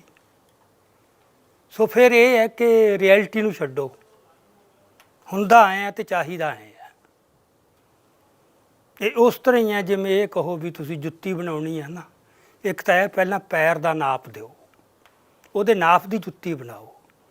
ਇੱਕ ਇਹ ਹੈ ਕਿ ਪਹਿਲਾਂ ਜੁੱਤੀ ਦਾ ਨਾਪ ਲਿਆਓ, ਫਿਰ ਪੈਰ ਨੂੰ ਕੱਟਣਾ ਪਵੇ, ਵੱਢਣਾ ਪਵੇ, ਕੱਸਣਾ ਪਵੇ, ਘੁੱਟਣਾ ਪਵੇ, ਫਿਰ ਪੈਰ ਨੂੰ ਉਹਦੇ ਵਿੱਚ ਫਿੱਟ ਕਰੋ। ਇਹ ਮਰਜ਼ ਹੈ ਸਾਰੇ ਇੰਟੈਲੀਜੈਂਸੀਏ ਦੀ। ਓਰੀਜਨਲ ਥਿੰਕਿੰਗ ਇੱਥੇ ਗਰੋ ਨਹੀਂ ਹੋ ਸਕੀ। ਕੀ ਹੈ ਓਰੀਜਨਲ ਥਿੰਕਿੰਗ? ਕੀ ਹੈ ਓਰੀਜਨਲ ਥਿੰਕਿੰਗ ਹੈ ਵੀ ਤੁਸੀਂ ਇਹਨਾਂ ਸਾਰੀਆਂ ਥਿਓਰੀਜ਼ ਤੋਂ ਮੁਕਤ ਹੋ ਕੇ, ਜਿਹੜੀਆਂ ਵੈਸਟਰਨ, ਉਹ ਤੋਂ ਮੁਕਤ ਹੋ ਕੇ ਤੁਸੀਂ ਨੰਗੀ ਅੱਖ ਨਾਲ ਦੇਖੋ ਪੰਜਾਬ ਕੀ ਹੈ। ਉਹਦਾ ਇਤਿਹਾਸ ਪਿਆ, ਉਹ ਸਾਰੇ ਇਤਿਹਾਸ ਨੂੰ ਉਸ ਤਰ੍ਹਾਂ ਦੇਖੋ। ਹੁਣ ਇਤਿਹਾਸ ਨੂੰ ਜਦੋਂ ਬੰਦਾ ਦੇਖਦਾ, ਉਹ ਕਿਸ ਦ੍ਰਿਸ਼ਟੀ ਤੋਂ ਦੇਖਦਾ? ਜੇ ਤਾਂ ਇੱਕ ਨੇਸ਼ਨ ਵਾਲੀ ਗੱਲ ਦੇਖਣੀ ਹੈ ਵੀ ਇੱਕ ਪੰਜਾਬੀ ਕੌਮੀਅਤ ਹੈ, ਸਾਂਝੀ ਕੌਮ ਹੈ, ਫਿਰ ਸਾਰੀ ਹਿਸਟਰੀ ਉਹ ਇਸ ਤਰ੍ਹਾਂ ਦੇਖਦੇ ਨੇ, ਇੱਥੇ ਸਿੱਖਾਂ ਨੇ ਗੜਬੜ ਕਰਤੀ, ਇੱਥੇ ਆਰੀਆ ਸਮਾਜ ਨੇ ਗੜਬੜ ਕਰਤੀ, ਔਰ ਦੋ ਕਲਪਰੇਟ ਦਿਸ ਜਾਂਦੇ ਆ ਵੀ ਦੋਹਾਂ ਨੇ ਉਹ ਸਾਂਝੀ ਹਸਤੀ ਨੂੰ ਤੋੜਤਾ। ਐਂ ਕਿਤੇ ਹਸਤੀਆਂ ਕੌਮਾਂ ਦੀਆਂ ਟੁੱਟਦੀਆਂ ਹੁੰਦੀਆਂ, ਦੱਖਣ 'ਚ ਕਿਉਂ ਨਾ ਤੋੜਤੀ ਕਿਸੇ ਨੇ। ਸੋ ਜਿਹਦਾ ਮਤਲਬ ਤੁਹਾਨੂੰ ਇਹਦੇ ਬਾਰੇ ਰੀਥਿੰਕ ਕਰਨਾ ਚਾਹੀਦਾ ਹੈ। ਕਿ ਮੈਂ ਕਹਿ ਰਿਹਾ ਜਮੀਰ ਸਿੰਘ ਦਾ ਆਈਡੀਆ ਆਫ ਪੰਜਾਬ ਕੀ ਹੈਗਾ? ਮੇਰੇ ਮੁਤਾਬਕ ਤਾਂ ਇਹ ਆਈਡੀਆ ਵੀ ਪਹਿਲਾਂ ਵੀ ਦਿੱਤਾ ਕਿ ਇਹ ਗੁਰੂਆਂ ਦੀ ਬਰੋਸਾਈ ਧਰਤੀ ਹੈ, ਅਤੇ ਉਸ ਮੁਤਾਬਕ ਜਿਹੜੀ ਪੰਜਾਬ ਦੀ ਇੱਕ ਪਛਾਣ ਉੱਭਰੂਗੀ, ਉਹ ਪੱਛਮੀ ਥਾਟ ਮੁਤਾਬਕ ਨਹੀਂ, ਉਹ ਗੁਰੂਆਂ ਦੀ ਜੋ ਗੁਰਬਾਣੀ ਹੈ, ਕਿਉਂਕਿ ਉਹਨਾਂ ਵੀ ਤਾਂ ਇੱਕ ਨੌਲੇਜ ਪ੍ਰੋਡਿਊਸ ਕੀਤੀ ਹੈ ਨਾ। ਉਹਦਾ ਐਪਿਕ ਸੈਂਟਰ ਸਿੱਖ ਹੋਣਗੇ ਨੇਚਰਲੀ। ਸਿੱਖ ਕੋਈ ਇਹ ਨਹੀਂ ਵੀ ਉਹ ਨਸਲੀ ਤੌਰ 'ਤੇ ਸਿੱਖ ਹੋਣ, ਕੋਈ ਵੀ ਹੋ ਸਕਦੇ ਨੇ, ਸਿੱਖ ਹੀ ਬਣ ਜਾਣਗੇ। ਤੇ ਸਿੱਖ ਕਿੱਥੋਂ ਆਏ? ਬੋਰਨ ਸਿੱਖ ਤਾਂ ਕੋਈ ਵੀ ਨਹੀਂ ਸੀ। ਜਿਹੜੇ ਬੰਦੇ ਉਸ ਦੇ ਲੜ ਲੱਗ ਗਏ ਉਹ ਸਿੱਖ ਬਣੀ ਗਏ। ਕੋਈ ਕਿਤੋਂ ਆਇਆ, ਮੁਸਲਮਾਨਾਂ 'ਚੋਂ ਕਿੰਨੇ ਆਏ, ਹਿੰਦੂਆਂ 'ਚੋਂ ਕਿੰਨੇ ਆਏ, ਅੱਪਰ ਕਾਸਟ 'ਚੋਂ ਆਏ, ਲੋਅਰ 'ਚੋਂ ਆਏ, ਹਰ ਕਿਸਮ ਦੇ ਆਏ। ਉੱਥੇ ਉਹਦੀ ਹਸਤੀ ਖਤਮ ਹੋ ਜਾਂਦੀ ਹੈ। ਸੋ ਕਿਸੇ ਖਿੱਤੇ ਦਾ ਇਤਿਹਾਸਕ ਵਿਕਾਸ ਕਿਵੇਂ ਹੋਇਆ ਹੈ? ਜਿੱਥੇ ਇਲਹਾਮ ਆ ਗਿਆ, ਰੈਵੋਲਿਊਸ਼ਨ ਹੋ ਗਈ, ਦੈਵੀ ਪ੍ਰਕਾਸ਼ ਹੋ ਗਿਆ, ਤੇ 240 ਸਾਲ ਰੂਹਾਨੀ ਪ੍ਰਵਾਹ ਚੱਲਿਆ ਨਿਰੰਤਰ 10 ਜਾਮਿਆਂ 'ਚ। ਉੱਥੇ ਫਿਰ ਪਹਿਲਾਂ ਕੀ ਸੀ, ਉਹ ਗੱਲਾਂ ਸਾਰੀਆਂ ਸੈਕੰਡਰੀ ਹੋ ਜਾਂਦੀਆਂ। ਐਂ ਹੋਇਆ। ਅਰਬ ਹੈ, ਅਰਬ ਦਾ ਕਿਤੇ ਅੱਜ ਦਾ ਇਤਿਹਾਸ ਹੈ, ਹਜ਼ਾਰਾਂ ਸਾਲਾਂ ਦਾ ਇਤਿਹਾਸ ਹੈ, ਪਰ ਇਸਲਾਮ ਦੀ ਆਮਦ ਤੋਂ ਬਾਅਦ ਉਹਦੀ ਪਛਾਣ ਕੀ ਬਣ ਗਈ? ਸੋ ਜਿਹੜਾ ਪੈਗੰਬਰ ਦਾ ਆਉਣਾ ਜਾਂ ਇਲਹਾਮ ਦਾ ਹੋਣਾ, ਇਹਦੇ 'ਤੇ ਹਿਸਟੋਰੀਕਲ ਡਿਵੈਲਪਮੈਂਟ ਦੇ ਨਿਯਮ ਲਾਗੂ ਨਹੀਂ ਹੁੰਦੇ, ਅਤੇ ਮਾਡਰਨ ਥਾਟ ਨੂੰ ਇਹ ਗੱਲ ਡਾਈਜੈਸਟ ਨਹੀਂ ਹੁੰਦੀ, ਉਹ ਸਭ ਕੁਝ ਕੋਲੈਪਸ ਕਰਦਾ ਹੈ। ਪਰ ਜਿਵੇਂ ਤੁਸੀਂ ਕਹਿ ਰਹੇ ਹੋਗੇ, ਉਸ ਤੋਂ ਬਾਅਦ ਆਪਾਂ ਇੱਥੇ ਮਹਾਰਾਜਾ ਰਣਜੀਤ ਸਿੰਘ ਦਾ ਰਾਜ ਦੇਖਦੇ ਹਾਂ, ਇੱਕ ਸਾਂਝਾ ਪੰਜਾਬ 47 ਤੋਂ ਪਹਿਲਾਂ ਦਾ ਜਿਹੜਾ ਸਾਂਝਾ ਹੀ ਹੋਊ। ਗੁਰੂ ਦੇਖੋ, ਗੁਰੂ ਤਾਂ ਇਨਕਲੂਸਿਵ ਹੈ। ਆਪਾਂ ਧਰਮ ਬਾਰੇ ਵੀ ਉਹੀ ਗੱਲ ਜਿਹੜੀ ਪ੍ਰੋਬਲਮ ਹੈ ਯਾਦਵਿੰਦਰ, ਫਿਰ ਇਹ ਸਮੱਸਿਆਵਾਂ ਹੋਈਆਂ ਕਿੱਥੋਂ ਕ੍ਰੀਏਟ? ਮਾਡਰਨਿਟੀ 'ਚੋਂ। ਆਰੀਆ ਸਮਾਜ ਕਿੱਥੋਂ ਪੈਦਾ ਹੋ ਗਿਆ? ਹਿੰਦੁਸਤਾਨ 'ਚ ਨੇਸ਼ਨ ਦਾ ਆਈਡੀਆ ਨਾ ਆਉਂਦਾ, ਇੰਡੀਆ ਨੂੰ ਇਸ ਤਰ੍ਹਾਂ ਡਿਸਕ੍ਰਾਈਬ ਨਾ ਕੀਤਾ ਜਾਂਦਾ ਵੀ ਇਟਸ ਏ ਸਿੰਗਲ ਨੇਸ਼ਨ, ਇਹ ਕੋਈ ਪ੍ਰੋਬਲਮ ਆਉਣੀ ਕੋਈ ਨਹੀਂ ਸੀ। ਹਿੰਦੂ ਜਿਹੜਾ ਹੈਗੇ ਅੱਪਰ ਕਾਸਟ ਹਿੰਦੂ ਇੰਟਲੈਕਟ, ਉਹਨਾਂ ਨੇ ਡਿਫਾਈਨ ਕੀਤਾ, ਕ੍ਰੀਏਟ ਕੀਤਾ ਵਿਦ ਦੀ ਕੋਲੈਬੋਰੇਸ਼ਨ ਆਫ ਓਰੀਐਂਟਲਿਸਟਸ, ਜਿਹੜੇ ਪੱਛਮ ਵਾਲੇ ਹੈ, ਉਹਨਾਂ ਦੇ ਕੋਲੈਬੋਰੇਸ਼ਨ ਨਾ ਹੋਇਆ ਕਿੱਡਾ 100 ਸਾਲ ਲੱਗਿਆ ਉਹ ਬਾਡੀ ਆਫ ਨੌਲੇਜ ਪੈਦਾ ਕਰਨ ਨੂੰ। ਇੰਡੀਆ ਕੀ ਹੈ? Idea of India. ਇਹ ਇਹਨਾਂ ਦੀ ਓਰੀਜਨਲ ਥਿੰਕਿੰਗ ਥੋੜ੍ਹਾ ਹੈ। ਪਰ ਜਿਹੜੇ ਤੁਹਾਡੇ ਕਾਊਂਟਰ 'ਚ ਜਿਵੇਂ ਸਮੇਲ ਕਹਿ ਰਿਹਾ ਹੈਗਾ ਕਿ ਇਹ ਤਾਂ ਜਿਹੜੀ ਇਨਕਲੂਸਿਵ ਵਾਲੀ ਗੱਲ ਆ, ਉਹ ਇੱਥੋਂ ਖਤਮ ਕੀਤੀ ਇਹਨਾਂ ਧਰਾਵਾਂ ਨੇ, ਜਿਹੜੇ ਆਪਦੇ ਆਪ ਨੂੰ ਮਿਨੀਮਾਈਜ਼ ਕਰਦੇ ਗਏ, ਉਹਨਾਂ 'ਤੇ ਸਵਾਲ ਖੜੇ ਕਰਦੇ। ਮਿਨੀਮਾਈਜ਼ ਕੌਣ ਕਰਦਾ ਹੈ? ਮਿਨੀਮਾਈਜ਼ ਕਰਦਾ ਨੇਸ਼ਨ ਵਾਲਾ। ਗੁਰਬਾਣੀ ਵਾਲਾ ਬੰਦਾ ਕਿਵੇਂ ਮਿਨੀਮਾਈਜ਼ ਕਰ ਲੂਗਾ? ਕਿਤੇ ਸਾਰੇ ਇਤਿਹਾਸ ਦੇ ਵਿੱਚ 18ਵੀਂ 'ਚ ਸਿੱਖ ਇਸ ਤਰ੍ਹਾਂ ਹੋਏ? ਸਾਰਿਆਂ 'ਚ ਹੀ ਰਹਿੰਦੇ ਸੀ। ਮਹਾਰਾਜਾ ਰਣਜੀਤ ਸਿੰਘ ਦਾ ਰਾਜ 13% ਪਾਪੂਲੇਸ਼ਨ ਸੀ ਨਾ। ਇਹ ਕ੍ਰਿਸ਼ਮਾ ਨਹੀਂ ਸੀ ਵੀ ਕਿਤੇ ਵੀ ਕੋਈ ਉਜਰੀ ਕੋਈ ਨਹੀਂ। ਤੇ ਜਿਹੜੇ ਗਿਣਤੀਆਂ ਦੀ ਗੱਲ ਹੈ, ਸਾਰਾ ਕੁਛ ਹੈ ਤਾਂ ਮਾਡਰਨਿਟੀ ਨਾਲ ਆਈ ਹੈ। ਬੰਦੇ ਤੋਂ ਦੇਖਣੀ ਐ ਲੱਗੇ ਮਿਨੋਰਟੀ 'ਚ ਅਸੀਂ ਮੈਜੋਰਟੀ 'ਚ ਹਾਂ। ਮਿਨੋਰਟੀ ਵਾਲੇ 'ਚ ਇਨਫੀਰੀਅਰਿਟੀ ਕੰਪਲੈਕਸ ਆ ਜੂ, ਮੈਜੋਰਟੀ ਵਾਲੇ 'ਚ ਐਰੋਗੈਂਸ ਆਊਗੀ। ਮੈਜੋਰਟੀ ਮੈਂ ਕਹਿ ਰਿਹਾ ਪੰਜਾਬ ਦੇ ਅੰਦਰ ਵੱਖ-ਵੱਖ ਧਰਮ ਰਹੇ, ਵੱਖ-ਵੱਖ ਕਾਸਟਾਂ ਰਹੀਆਂ। ਜੇ ਧਰਮਾਂ ਦੀ ਗੱਲ ਹੀ ਆਪਾਂ ਕਰ ਲਈਏ, ਜੇ ਕੋਈ ਦੂਜਾ ਐ ਕਲੇਮ ਕਰੇ, ਜਿਵੇਂ ਮੰਨ ਲਓ ਸਿੱਖੀ ਦੇ ਐਂਗਲ ਤੋਂ ਕਲੇਮ ਕੀਤਾ ਜਾਂਦਾ, ਕੋਈ ਦੂਜਾ ਵੀ ਐ ਕਲੇਮ ਕਰ ਸਕਦਾ ਗਾ ਕਿ ਸਾਡੇ ਵੀ ਇੱਥੇ ਤਾਂ ਐਂ ਤਾਂ ਹੈ ਨਹੀਂ ਗਾ ਕਿ ਉਰੇ ਹਿੰਦੂਇਜ਼ਮ ਦੇ ਉੱਤੇ ਬਹੁਤ ਜ਼ਬਰਦਸਤ ਨਾ ਕੰਮ ਹੈ। ਲਿਆਵੇ ਇਸਲਾਮ ਤੇ ਹਿੰਦੂ ਹੀ ਹੈ ਨਾ ਮੇਨ ਤਾਂ ਇੱਥੇ। ਉਹ ਲਿਆਉਣ ਇਹ ਗੱਲ ਵੀ ਸਾਡੇ ਧਰਮ ਦੇ ਵਿੱਚ ਕੋਈ ਐਕਸਕਲੂਸਿਵ ਗੱਲ ਹੈ ਹੀ ਨਹੀਂ। ਉਹਨਾਂ ਦੇ ਧਰਮ ਗ੍ਰੰਥ ਪਏ ਨੇ, ਉਹਨਾਂ ਦੀ ਲੰਮੀ ਪ੍ਰੈਕਟਿਸ ਪਈ ਹੈ। ਕਹਿਣ ਨਾਲ ਨਹੀਂ ਵੀ ਜੋ ਉਹ ਕਹਿ ਲੈਣ, ਡਿਬੇਟ ਹੋ ਜਾਊਗੀ। ਇਹ ਪੰਜਾਬ ਤੇ ਕਲੇਮ ਤਾਂ ਉਹ ਕਰ ਸਕਦੇ ਨਾ ਆਪਣੇ ਇਤਿਹਾਸ ਦੇ ਹਵਾਲਿਆਂ ਦੇ ਨਾਲ, ਉਹਨਾਂ ਦਾ ਵੀ ਕਲੇਮ ਹੋ ਸਕਦਾ ਪੰਜਾਬ ਦੇ ਉੱਤੇ। ਕਿਵੇਂ? ਆਧਾਰ ਕੀ ਹੋ ਉਹਦਾ? ਜਿਵੇਂ ਜਿਹੜਾ ਤੁਸੀਂ ਕਹਿੰਦੇ ਧਾਰਾ ਪ੍ਰਭਾਸ ਚੱਲਿਆ ਰੂਹਾਨੀ, ਉਹ ਕਹਿਣਗੇ ਆਪਦੀਆਂ ਐਗਜ਼ਾਮਪਲਾਂ ਲਿਆ ਕੇ ਉਹ ਦੱਸ ਦੇਣਗੇ ਕਿ ਸਾਡਾ ਵੀ ਇੱਕ ਉਰੇ ਕਲੇਮ ਆਗਾ। ਕਿਹੜਾ ਤੁਸੀਂ ਦੱਸੋ, ਨਾਮ ਲਾਓ ਨਾ। ਇੱਥੇ ਇਸਲਾਮ ਦਾ ਕਿਹੜਾ ਰੂਹਾਨੀ ਪ੍ਰਵਾਹ ਚੱਲਿਆ? ਕਿਹੜਾ ਪੈਗੰਬਰ ਆਇਆ? ਜਿਵੇਂ ਸੂਫੀਆਂ ਦੇ ਹਵਾਲੇ ਨਾਲ ਗੱਲ ਕਰ ਸਕਦਾ ਸੀ। ਉਹ ਵੱਖਰੀ ਹੈ ਗੱਲ। ਹਿੰਦੂ ਇੱਥੋਂ ਤਮਾਮ ਜਿਹੜੀਆਂ ਹਿੰਦੂਆਂ ਕੋਲੇ ਦੁਆਬੇ ਦੀਆਂ 10 ਉਦਾਹਰਨਾਂ ਉਹ ਤਾਂ ਹੋਣਗੇ। ਸਾਰੀ ਦੁਨੀਆ 'ਚ ਖਿਲਰਦਾ ਫਿਰ ਉਹ। ਤੁਸੀਂ ਮਤਲਬ ਪੈਗੰਬਰ ਦਾ ਤੇ ਦੂਜੇ ਬੰਦਿਆਂ ਦਾ ਫਰਕ ਨਾ ਮੇਟੋ। ਪੈਗੰਬਰ ਕਿਹੜੀ ਧਰਤੀ, ਇਸ ਪੰਜਾਬ ਦੀ ਧਰਤੀ ਤੇ ਹੋਰ ਕਿਹੜਾ ਪੈਗੰਬਰ? ਫਿਰ ਇੱਕ ਨਹੀਂ ਮਤਲਬ 10 ਜਾਮੇ। ਜਿਹੜਾ ਧਰਮਾਂ ਦੇ ਇਤਿਹਾਸ 'ਚ ਹੀ ਵਿਲੱਖਣ ਆ। ਕਿਤੇ ਵੀ ਦੁਨੀਆ ਦਾ ਕੋਈ ਧਰਮ ਇਸ ਤਰ੍ਹਾਂ ਨਹੀਂ, ਪੈਗੰਬਰ ਇੱਕੋ ਹੀ ਹੋਇਆ ਕਿਸੇ ਦਾ। ਸੋ ਇਹ ਜਿਹੜੀ ਗੱਲ ਇੰਨੀ ਵਿਲੱਖਣਤਾ ਹੈ, ਇਹਨੂੰ ਇਸ ਤਰ੍ਹਾਂ ਦੇਖਣ ਲੱਗ ਜਾਣਾ ਵੀ ਇਹ ਤਾਂ ਸਾਡੇ ਵਿਰੁੱਧ ਆ, ਅਸੀਂ ਇੱਥੇ ਸੇਫ ਨਹੀਂ। ਹੁਣ ਜਿਵੇਂ ਤੁਹਾਡੀ ਗੱਲ ਨੂੰ ਕੋਈ ਐਕਸਕਲੂਸਿਵ ਕਹਿ ਸਕਦਾ ਨਾ, ਕਿਵੇਂ ਇਹਨੇ ਜਿਵੇਂ ਤੁਸੀਂ ਇਹਨੂੰ ਇਨਕਲੂਸਿਵ ਕਹਿੰਦੇ ਹੋ, ਕੋਈ ਕਹਿ ਸਕਦਾ ਹੈ ਐਕਸਕਲੂਸਿਵ ਗੱਲ ਹੈ। ਅੰਦਰ ਕਹਿਣ ਤੋਂ ਕੋਈ ਨਹੀਂ ਰੋਕ ਸਕਦਾ, ਕੋਈ ਨਹੀਂ ਰੋਕ ਸਕਦਾ। ਪਰ ਗੱਲ ਅੰਤਮ ਨਿਬੇੜਾ ਕਿਵੇਂ ਹੋਊ? ਲੌਜਿਕ ਨਾਲ ਸਿੱਧ ਕਰੋ ਵੀ ਇਹ ਐਕਸਕਲੂਸਿਵ ਕਿਵੇਂ। ਜੇ ਐਕਸਕਲੂਸਿਵ ਹੁੰਦੀ ਇਹ 13% ਦੇ ਰਾਜ ਨੂੰ ਇਹ ਇੱਥੇ ਮਨਜ਼ੂਰ ਹੋ ਜਾਂਦਾ। ਫਿਰ ਮਾਡਰਨਿਟੀ ਵੀ ਤਾਂ ਸਭ ਤੋਂ ਵੱਡਾ ਲੌਜਿਕ ਤੇ ਚੱਲਦੀ ਹੈ। ਮਾਡਰਨਿਟੀ ਵੀ ਕਹਿੰਦੀ ਹੈ ਸਾਡੇ ਕੋਲ ਲੌਜਿਕ ਨੇ ਸਾਰੀਆਂ ਗੱਲਾਂ ਦੇ। ਉਹ ਲੌਜਿਕ ਉਹ ਤਾਂ ਕਹਿੰਦੇ 2 ਜੋੜ 2 4 ਅਸੀਂ 1 ਮਿੰਟ 'ਚ ਕਰ ਦਿੰਦੇ ਹਾਂ। ਆਹ ਲੌਜਿਕ ਦੀ ਜਿਹੜਾ ਮਾਡਰਨਿਟੀ ਦਾ ਲੌਜਿਕ ਹੈ ਉਹੀ ਪ੍ਰੋਬਲਮ ਦੀ ਜੜ ਹੈ। ਫਲਾਡ ਲੌਜਿਕ ਹੈ, ਉਹ ਲੋਅਰ ਲੈਵਲ ਦਾ ਲੌਜਿਕ ਹੈ। ਉੱਥੇ ਤਾਂ ਜਿਹੜੇ ਹਾਇਰ ਐਕਸਪੀਰੀਅੰਸ ਜਾਂ ਜ਼ਿੰਦਗੀ ਦੇ, ਉਹਦੇ ਵਾਸਤੇ ਤਾਂ ਜਗ੍ਹਾ ਹੀ ਕੋਈ ਨਹੀਂ। ਜ਼ਿੰਦਗੀ ਨੂੰ ਤਾਂ ਦੇਖਦੀ ਹੋਰ ਤਰ੍ਹਾਂ। ਇਸੇ ਨੇ ਤਾਂ ਸਾਰੀ ਜੜ ਪੁੱਟੀ ਹੈ, ਧਰਮਾਂ ਦੀ ਵੀ ਤੇ ਲੋਕਾਂ ਦੀ ਵੀ, ਸਮਾਜ ਦੀ, ਜੀਵਨ ਦੀ। ਹੁਣ ਉਹ ਵੈਲਿਊਜ਼ ਜਿਹੜੀਆਂ ਸੀਗੀਆਂ, ਮਤਲਬ ਮੋਰਲ ਵੈਲਿਊਜ਼, ਉਹ ਇਕੱਲੇ ਸਿੱਖਾਂ 'ਚ ਥੋੜ੍ਹਾ ਗਈਆਂ। ਕੋਈ ਬਚਿਆ ਹੁਣ ਉੱਥੋਂ ਦੁਨੀਆ 'ਚ ਹੀ। ਆਫਟਰ ਆਲ ਜੇ ਐਡੀ ਵੱਡੀ ਡੀਜਨਰੇਸ਼ਨ ਆ ਗਈ, ਇਹਦੀ ਕੋਈ ਤੁਹਾਡੇ ਕੋਲ ਵਿਆਖਿਆ ਤਾਂ ਹੋਵੇ ਨਾ। ਅਸੀਂ ਪਿਛਲੇ ਐਪੀਸੋਡ ਸਮੇਲ ਨੇ ਕਿਹਾ ਕਿ ਜਿਵੇਂ ਸਿੱਖ ਰੁੱਸਦੇ ਆ, ਅਸੀਂ ਸਿੱਖਾਂ ਦੇ ਨਾਲ ਹਿੰਦੂ ਰੁੱਸ ਸਕਦੇ ਆ, ਮੁਸਲਮਾਨ ਰੁੱਸ ਸਕਦੇ ਆ। ਫਿਰ ਇਹ ਜਦਵਿੰਦਰ ਕੋਈ ਦਲੀਲ ਥੋੜਾ ਹੁੰਦੀ ਹੈ। ਜੇ ਉਹ ਐਂ ਕਰ ਦੇਣ ਫਿਰ ਉਹ ਵੀ ਰੁੱਸ ਸਕਦੇ ਨੇ। ਉਹ ਕਹਿੰਦੇ ਇਹਦਾ ਅੰਤ ਨਹੀਂ ਕੋਈ। ਇਹਦੇ ਕਹਿਣ ਦਾ ਮਤਲਬ ਇਹ ਸੀ ਕੋਈ ਅੰਤ ਨਹੀਂ ਇਸ ਗੱਲ ਦਾ। ਅੰਤ ਹੈਗਾ, ਅੰਤ ਹੈਗਾ। ਮਤਲਬ ਤੁਸੀਂ ਆਧਾਰ ਪੇਸ਼ ਕਰੇ ਨਾ ਬੰਦਾ। ਮਾਰਕਸਵਾਦ ਦੇ ਆਧਾਰ ਪੇਸ਼ ਕਰ ਸਕਦਾ ਹੀ ਮੈਂ ਇਨਕਲੂਸਿਵ ਹਾਂ, ਕੋਈ ਕਰ ਸਕਦਾ ਮਾਰਕਸਵਾਦ 'ਚੋਂ। ਨਹੀਂ, ਐ ਤਾਂ ਹਿੰਦੂਇਜ਼ਮ ਕਹਿੰਦਾ ਵਾਸੂਦੇਵ ਕੁਟੁੰਬਮ ਦੀ ਜਦੋਂ ਗੱਲ ਕਰਦੇ ਆ ਉਹ ਸਾਡੇ ਤੋਂ ਐਕਸਕਲੂਸਿਵ ਕੋਈ ਨਹੀਂ ਹੈਗਾਗਾ। ਦੇਖੋ ਇਸਲਾਮ ਕੋਲ ਵੀ ਧਾਰਨਾ ਹੋਣਗੀਆਂ। ਉਦਾਹਰਨਾਂ ਦੀ ਗੱਲ ਨਹੀਂ, ਧਰਮ ਗ੍ਰੰਥਾਂ ਦੀ ਗੱਲ ਹੈ। ਇੱਕ ਗੱਲਾਂ ਆ ਵੀ ਕਹੀ ਪਈ ਹੈ, ਉਹ ਵੀ ਕਹੀ ਪਈ ਹੈ। ਮਾਰਕਸ ਦੀਆਂ ਬਹੁਤ ਗੱਲਾਂ ਕਹੀਆਂ ਪਈਆਂ। ਗੱਲ ਜਿਹੜੀ ਹੁੰਦੀ ਹੈ ਡਿਟਰਮਨਿੰਗ ਜਾਂ ਫੈਸਲਾ, ਸਟ੍ਰੈਟਜਿਕ ਥਿੰਕਿੰਗ ਦਾ ਪਾਰਟ ਬਣੀ ਕਿ ਨਹੀਂ ਤੁਹਾਡੀ? ਕਹਿਣ ਨੂੰ ਤਾਂ ਬੰਦੇ ਬਹੁਤ ਕੁਝ ਕਹਿ ਜਾਂਦੇ ਆ। ਹਰ ਵੱਡੇ ਸਕੋਲਰ ਦੀਆਂ ਤੁਸੀਂ ਗੱਲਾਂ ਇਹ ਜੇ ਤੁਹਾਨੂੰ ਮਿਲ ਜਾਣਗੀਆਂ ਜਿਹੜੀਆਂ ਐਂ ਲੱਗੂ ਯਾਰ ਇਹ ਤਾਂ ਬਹੁਤ ਚੰਗੀਆਂ ਮੌਜੇ ਤੁੰਗਦੀਆਂ। ਤੈਨੂੰ ਮੌਜੇ ਤੁੰਗ ਦੀਆਂ ਜਿਹੜੀਆਂ ਗੱਲਾਂ ਨੇ ਕੁਛ ਉਹਦੀਆਂ ਉਹ ਜਿਹੜੀਆਂ ਪੋਲਿਸ਼ਡ ਰਾਈਟਿੰਗ ਤੋਂ ਪਾਸੇ ਛੱਡ ਕੇ ਤਾਂ ਬਹੁਤ ਹੀ ਕਮਾਲ ਦੀਆਂ ਉਹਨੇ ਗੱਲਾਂ ਕੀਤੀਆਂ, ਪਰ ਉਹ ਗੱਲਾਂ ਮੌਜੇ ਤੁੰਗ ਦੀ ਕਦੇ ਵੀ ਸਟ੍ਰੈਟਜਿਕ ਥਿੰਕਿੰਗ ਦਾ ਪਾਰਟ ਨਹੀਂ ਬਣੀਆਂ।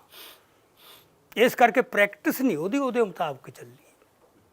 ਕਹਿਣ ਨੂੰ ਤਾਂ ਉਹਨੇ ਇਹ ਵੀ ਕਿਹਾ ਵੀ ਸਾਨੂੰ ਜਿੱਥੇ ਮੁਸਲਮਾਨ ਉੱਥੇ ਸੂਰ ਰੱਖਣ ਤੋਂ ਗੁਰੇਜ਼ ਕਰਨਾ ਚਾਹੀਦਾ, ਉਹਨਾਂ ਦੀਆਂ ਧਾਰਮਿਕ ਭਾਵਨਾਵਾਂ ਨੂੰ ਕੋਈ ਵੀ ਠੇਸ ਨਹੀਂ ਪਹੁੰਚਣੀ ਚਾਹੀਦੀ। ਤੇ ਲੈਨਨ ਜਿੰਨਾ ਇਹ ਤੇ ਸੈਂਸਿਟਿਵ ਸੀਗਾ ਇਸ ਮਾਮਲੇ 'ਚ ਵੀ ਈਵਨ ਉਹਨਾਂ ਦੀਆਂ ਜਿਹੜੀਆਂ ਸ਼ਰੀਅਤ ਕੋਰਟਸ ਹੈ ਉਹ ਵੀ ਚੱਲਣ ਦਿਓ, ਉਹ ਵੀ ਨਹੀਂ ਛੇੜਨੀਆਂ।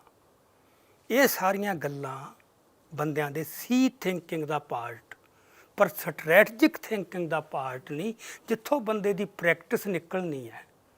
ਕਿਸੇ ਵੀ ਸਕਾਲਰ ਦੀ ਕਹਿ ਲਓ, ਲੀਡਰ ਦੀ ਕਹਿ ਲਓ, ਤੁਸੀਂ ਐਂ ਤਾਂ ਗੱਲਾਂ ਫੜ ਲਈਆਂ ਵੀ ਇੱਕੋ ਨੇ ਆ ਵੀ ਕਹੀ ਹੈ, ਇੱਕੋ ਨੇ ਆ ਵੀ ਕਹੀ ਹੈ।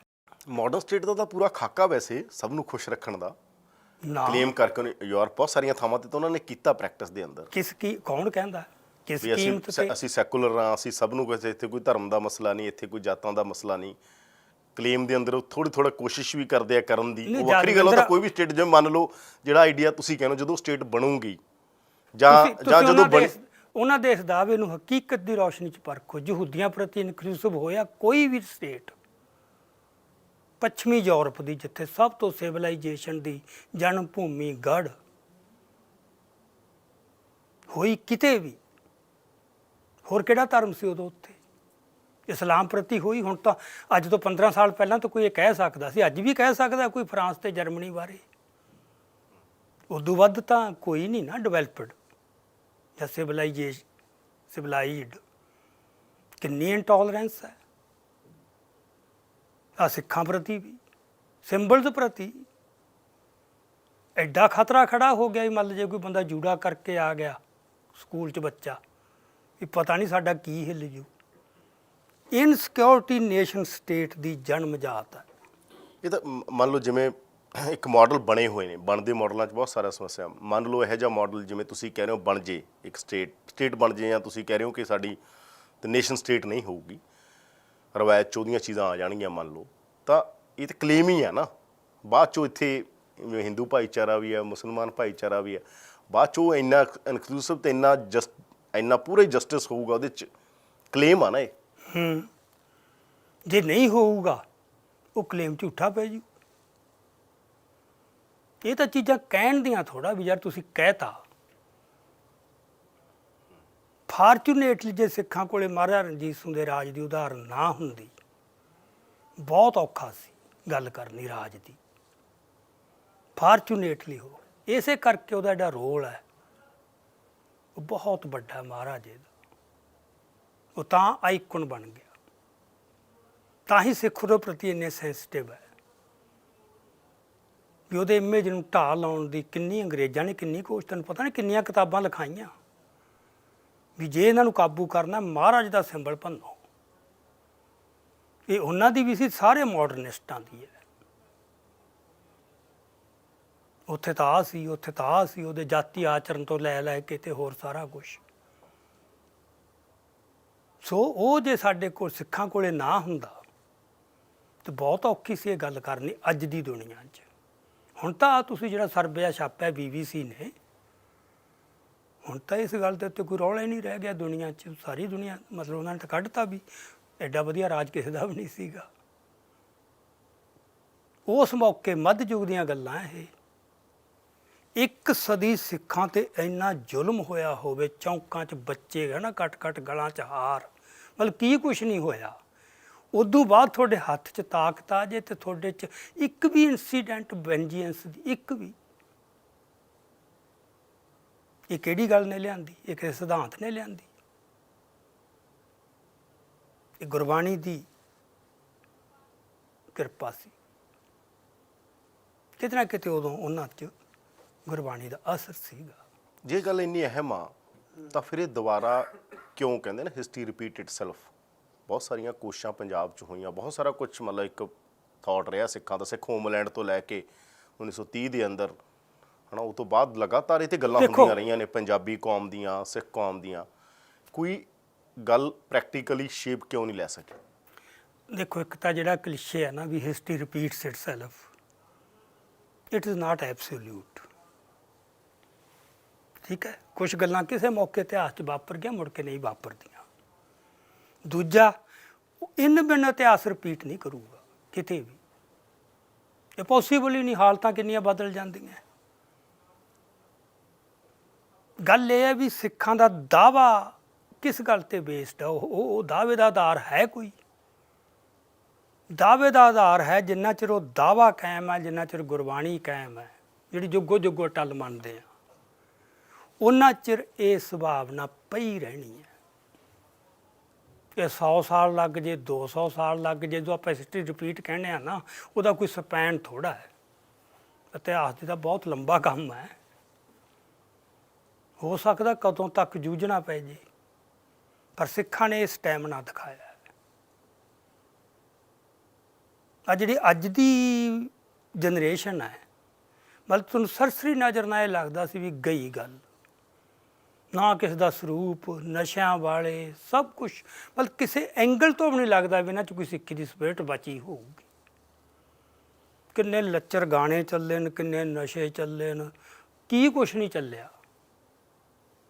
ਪਰ ਜਦੋਂ ਮੂਵਮੈਂਟ ਆਉਂਦਾ ਹੈ ਕਿਤੇ, ਤੁਸੀਂ ਦੇਖ ਲਓ, ਸਭ ਕੋਈ ਮੋਨਾ ਹੈ, ਕੋਈ ਕੇਸਧਾਰੀ ਹੈ, ਕੁਛ ਵੀ ਹੈ, ਇੱਕਦਮ ਜਾਗ ਪੈਂਦਾ। ਪਰ ਜਾਗਦਾ ਉਹ ਗੁਰੂ ਦੇ ਨਾਂ 'ਤੇ ਹੀ ਹੈ। ਸੋ ਗੱਲ ਇੱਥੇ ਜਿਹੜੀ ਹੈਗੀ ਹੈ ਸੈਂਟਰਲ, ਉਹ ਗੁਰੂ ਦੀ ਹੈ। ਜਿੰਨਾ ਚਿਰ ਤੱਕ ਗੁਰੂ ਮਨ 'ਚ ਰਹੂਗਾ, ਗੁਰੂ ਦਾ ਅਦਬ, ਉਹਨਾਂ ਚਿਰ ਤਾਂ ਮਤਲਬ ਸਿੱਖ ਨਹੀਂ ਮਰ ਸਕਦਾ, ਜਿੰਨੀਆਂ ਮਰਜ਼ੀ ਹਵਾਵਾਂ ਵਗਣ। ਤੇ ਅੱਜ ਲੱਗ ਸਕਦਾ, ਮੈਨੂੰ ਵੀ ਲੱਗਦਾ, ਮਤਲਬ ਆਪਾਂ ਹੁਣ ਕਹੀਏ ਵੀ ਯਾਰ ਕੋਈ ਸੁਭਾਵਨਾ ਨਜ਼ਰ ਆਉਂਦੀ ਹੈ। ਉਸ ਤਰ੍ਹਾਂ ਜੇ ਤੁਸੀਂ ਰੈਸ਼ਨਲੀ ਦੇਖੋ, ਕੀ ਹੈ? ਕੋਈ ਜਥੇਬੰਦੀ ਨਹੀਂ, ਕੋਈ ਵਿਦਵਾਨ ਨਹੀਂ, ਕਿਰਦਾਰ ਨਹੀਂ, ਜਜ਼ਬਾ ਹੀ ਹੈ ਨਾ। ਉਹ ਵੀ ਅਮੋਰਫਸ ਜਿਹਾ, ਸਕੈਟਰਡ ਹੈ। ਪਰ ਜੋ ਜਜ਼ਬਾ ਹੈਗਾ, ਉਹਨੂੰ ਜਦੋਂ ਵੀ ਕਿਤੇ ਕੋਈ ਇਕੱਠਾ ਕਰਨ ਵਾਲਾ ਆ ਗਿਆ, ਇੱਥੇ ਗੱਲ ਇਹੀ ਆ, ਉਹੀ ਮਾਡਰਨਿਟੀ ਦੀ। ਆਪਾਂ ਜਿਸ ਗੱਲ ਨੂੰ ਮਾਈਂਡ ਗਿੱਝਿਆ ਹੁੰਦਾ ਹੈ ਵੀ ਇਸ ਤਰ੍ਹਾਂ ਜਥੇਬੰਦੀ ਬਣੂ, ਉਹਦੇ 'ਚੋਂ ਇੱਕ ਲੀਡਰ ਆਊ, ਇੱਕ ਇੰਟਲੈਕਚੁਅਲ ਹੋਊ, ਇਹ ਸਾਰਾ ਜਿਹੜਾ ਬਣਿਆ ਹੋਇਆ ਮਾਡਲ ਹੈ ਨਾ, ਇਹ ਮਾਡਰਨਿਟੀ ਦਾ ਹੈ। ਇਹ ਧਰਮਾਂ 'ਤੇ ਲਾਗੂ ਨਹੀਂ ਹੁੰਦਾ। ਜਿਹਦੇ ਇਰਾਨ ਦੇ ਵਿੱਚ ਖੁਮੇਨੀ ਉੱਭਰਿਆ ਸੀਗਾ, ਮੈਂ ਤਾਂ ਚਸ਼ਮਦੀਦ ਗਵਾਹ ਨਾ। ਕੋਈ ਸੋਚ ਸਕਦਾ ਸੀ? ਇਰਾਨ ਟੋਟਲ ਮਾਡਰਨਾਈਜ਼ ਕਰਤਾ ਸੀ ਸ਼ਾਹ ਨੇ। 78-79 ਹਾਂ, 79 'ਚ ਇਰਾਨ ਟੋਟਲ ਮਾਡਰਨਾਈਜ਼ ਕਰਤਾ ਸੀ ਸ਼ਾਹ ਆਫ ਇਰਾਨ ਨੇ। ਅਮਰੀਕਾ ਦੇ ਨਾਲ ਕੋਲੈਬੋਰੇਸ਼ਨ ਸੀ, ਦੇ ਪੈਸਾ ਸੁੱਟਿਆ, ਟੋਟਲ ਮਾਡਰਨਿਟੀ ਸੀ ਵੀ ਇੱਥੇ ਤਾਂ ਹੁਣ ਇਸਲਾਮ ਜਿਊਂਗਾ ਕਿਵੇਂ। ਤੇ ਫਰਾਂਸ 'ਚ ਬੈਠਾ ਸੀ ਖਮੀਨੀ। ਦਿਨਾਂ ਦੇ ਵਿੱਚ ਉਹ ਮੂਵਮੈਂਟ ਦੇਖੀ ਹੈ,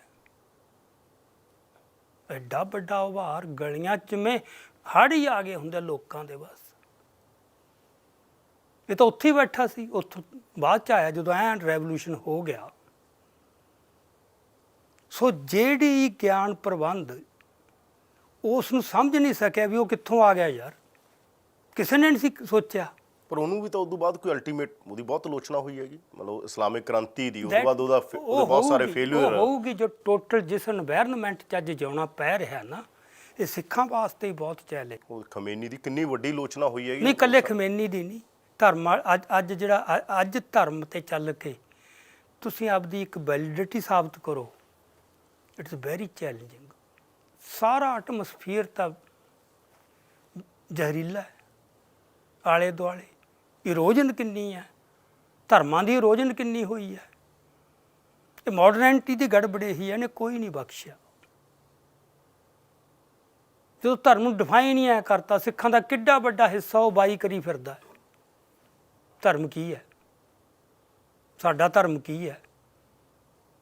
ਉਹ ਆਪਦੀਆਂ ਗੁਰੂ ਦੀਆਂ ਨਜ਼ਰਾਂ ਨਾਲ, ਤੇ ਉਹ ਤਾਂ ਸਾਡੇ ਦੇਖ ਨਹੀਂ ਰਹੇ। ਉਹ ਤਾਂ ਮਾਡਰਨ ਥਾਟ ਮੁਤਾਬਕ ਦੇਖ ਰਹੇ ਨੇ। ਉਹ ਧਰਮ ਇੱਕ ਵਿਚਾਰਧਾਰਾ ਬਸ। ਤੇ ਗੁਰੂਆਂ ਦਾ ਮਿਸ਼ਨ ਕੀ ਸੀ? ਸਮਾਜ 'ਚ ਸੁਧਾਰ ਲਿਆਉਣਾ, ਅਮੀਰੀ ਗਰੀਬੀ ਖਤਮ ਕਰਨੀ, ਬੇਇਨਸਾਫੀ ਖਤਮ ਕਰਨੀ। ਜਿਹੜੀ ਮੇਰੇ ਮੁਤਾਬਕ ਹੈ, ਜਿਹੜੀ ਫੰਡਾਮੈਂਟਲ ਗੱਲ ਸੀ ਤਾਂ ਸਾਰੀ, ਜੇ ਆਪਾਂ ਮਾਈਕਰੋ ਲੈਵਲ 'ਤੇ ਗੱਲ ਨੂੰ ਲਿਆਈਏ, ਮਾਈਕਰੋ ਤਾਂ ਉਹਦੀ ਐਕਸਟੈਂਸ਼ਨ ਹੀ ਹੋਊ ਨਾ। ਤਾਂ ਇਹ ਹੈ ਕਿ ਬੰਦੇ ਹੱਥੋਂ ਬੰਦੇ ਦੀ ਗੁਲਾਮੀ ਖਤਮ ਕਰਨੀ ਸੀ। ਸਾਰੀ ਦੁਨੀਆ ਦੀ ਅੱਜ ਪ੍ਰੋਬਲਮ ਇਹ ਹੈ, ਪਰਿਵਾਰਾਂ ਤੋਂ ਲੈ ਕੇ ਜਥੇਬੰਦੀਆਂ ਤੋਂ ਲੈ ਕੇ ਰਾਜਾਂ ਤੱਕ ਬੰਦਾ ਬੰਦੇ ਦਾ ਗੁਲਾਮ ਹੈ। ਜਥੇਬੰਦੀਆਂ ਸਾਰੀਆਂ, ਕੀ ਪੰਥਕ, ਕੀ ਲੈਫਟ, ਕੀ ਜਿਹੜੀਆਂ ਟ੍ਰੇਡ ਯੂਨੀਅਨਾਂ ਜਾਂ ਕਿਸਾਨ ਜਥੇਬੰਦੀਆਂ, ਕੋਈ ਵੀ ਵਰਗਾਂ ਦੀਆਂ ਜਥੇਬੰਦੀਆਂ, ਹਰ ਜਗ੍ਹਾ ਦੇ ਉੱਤੇ ਬੰਦੇ ਗੁਲਾਮ ਹੈ। ਬੰਦੇ ਨੂੰ ਪਤਾ ਨਹੀਂ, ਬੰਦਾ ਬੰਦੇ ਦਾ ਗੁਲਾਮ ਹੈ। ਇੱਕੋ ਇਨਫਲੇਟਡ ਇਮੇਜ ਬਣਦਾ ਲੀਡਰ ਦਾ।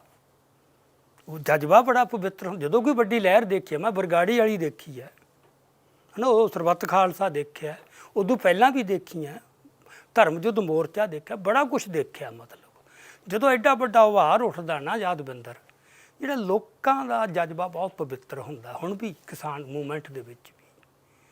ਅਤੇ ਉਹਨਾਂ ਦੀ ਜਿਹੜੀ ਅੰਦਰ ਤਲਾਸ਼ ਹੈ ਨਾ, ਅਰਜ਼ ਇੱਕ ਤਾਂਘ, ਉਹ ਇਹ ਹੈ ਕਿ ਕੋਈ ਪਿਓਰੀਟਨ ਲੀਡਰ ਆਵੇ। ਉਹ ਆਸਾਂ ਲਾ ਬਹਿੰਦੇ ਨੇ। ਅਕਾਲੀ ਆਗੂਆਂ ਤੋਂ ਲਾਈ ਗਏ, ਚਲ ਅਲਟੀਮੇਟਲੀ ਸਿੱਖਣ ਤੋਂ ਮਿਲ ਗਿਆ ਸੀ। ਜਦੋਂ ਉਹਨੂੰ ਲੱਗਿਆ ਵੀ ਆਹ ਹੈ ਬੰਦਾ ਜਿਹਦੀ ਸਾਨੂੰ ਤਲਾਸ਼ ਸੀ, ਤਾਂ ਉਹ ਦਿਨਾਂ 'ਚ ਫਰਕ ਪੈ ਗਿਆ। ਨਹੀਂ, ਉਹ ਸਾਰੀਆਂ ਆਸਾਂ 'ਤੇ ਪਾਣੀ ਫਿਰਦਾ ਹੈ। ਮਨਾਂ 'ਚ ਨਕਸ਼ੇ ਵੱਡੇ ਬਣਾ ਲਏ ਹੁੰਦੇ ਆ ਬੰਦਿਆਂ ਦੇ, ਅਤੇ ਬੰਦੇ ਬਹੁਤ ਛੋਟੇ ਹੁੰਦੇ ਆ। ਸੋ ਬੰਦਾ ਕੋਈ ਵਿਦਵਾਨ ਆਪਦੇ ਮਤਲਬ ਬੰਦਿਆਂ ਨੂੰ ਥੱਲੇ ਲਾਉਂਦੇ ਨੇ, ਵਿਦਵਤਾ ਦਾ ਰੋਪ ਪਾ ਕੇ। ਲੀਡਰ ਆਪਦੀ ਲੀਡਰੀ ਦੇ ਪਦਵੀ ਦਾ। ਸਟੇਟ ਤੇ ਚਲੋ ਇਹ ਕੰਮ ਕਰਨਾ ਹੀ, ਸਟੇਟ ਕੋਈ ਐਂ ਥੋੜ੍ਹਾ ਵੀ ਉਹ ਇੱਕ ਇੰਸਟੀਟਿਊਸ਼ਨ ਹੀ ਸਟੇਟ ਹੈ। ਬੰਦਾ ਬੰਦੇ ਦਾ ਗੁਲਾਮ, ਅਤੇ ਬੰਦੇ ਦੀ ਗੁਲਾਮੀ ਤਾਂ ਬੰਦਾ ਉਦੋਂ ਛੁੱਟੂ ਨਾ ਜਦੋਂ ਉਹਦਾ ਕੋਈ ਵੱਡਾ ਆਸਰਾ ਦਿਸੂ, ਉਦੋਂ ਵੱਡਾ ਵੀ ਉੱਥੇ ਬੰਦਾ ਕੀ ਹੈ। ਅਤੇ ਗੁਰੂਆਂ ਨੇ ਤਾਂ ਇੱਥੇ ਕਿੰਨੀ ਮਿਹਨਤ ਕੀਤੀ, 240 ਸਾਲ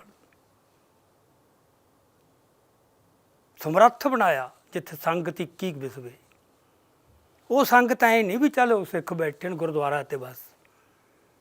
ਜਿਹੜੇ ਰੂਹਾਨੀ ਤੌਰ 'ਤੇ ਜਾਗਰਤ ਰੂਹ ਹਨ, ਅਤੇ ਉਹਦੇ ਉੱਥੋਂ ਤੱਕ ਲਿਜਾਣ ਵਾਸਤੇ ਇਤਿਹਾਸ 'ਚੋਂ ਕਿੱਥੋਂ ਕਿੱਥੋਂ ਲੰਘਾਉਣਾ ਪਿਆ।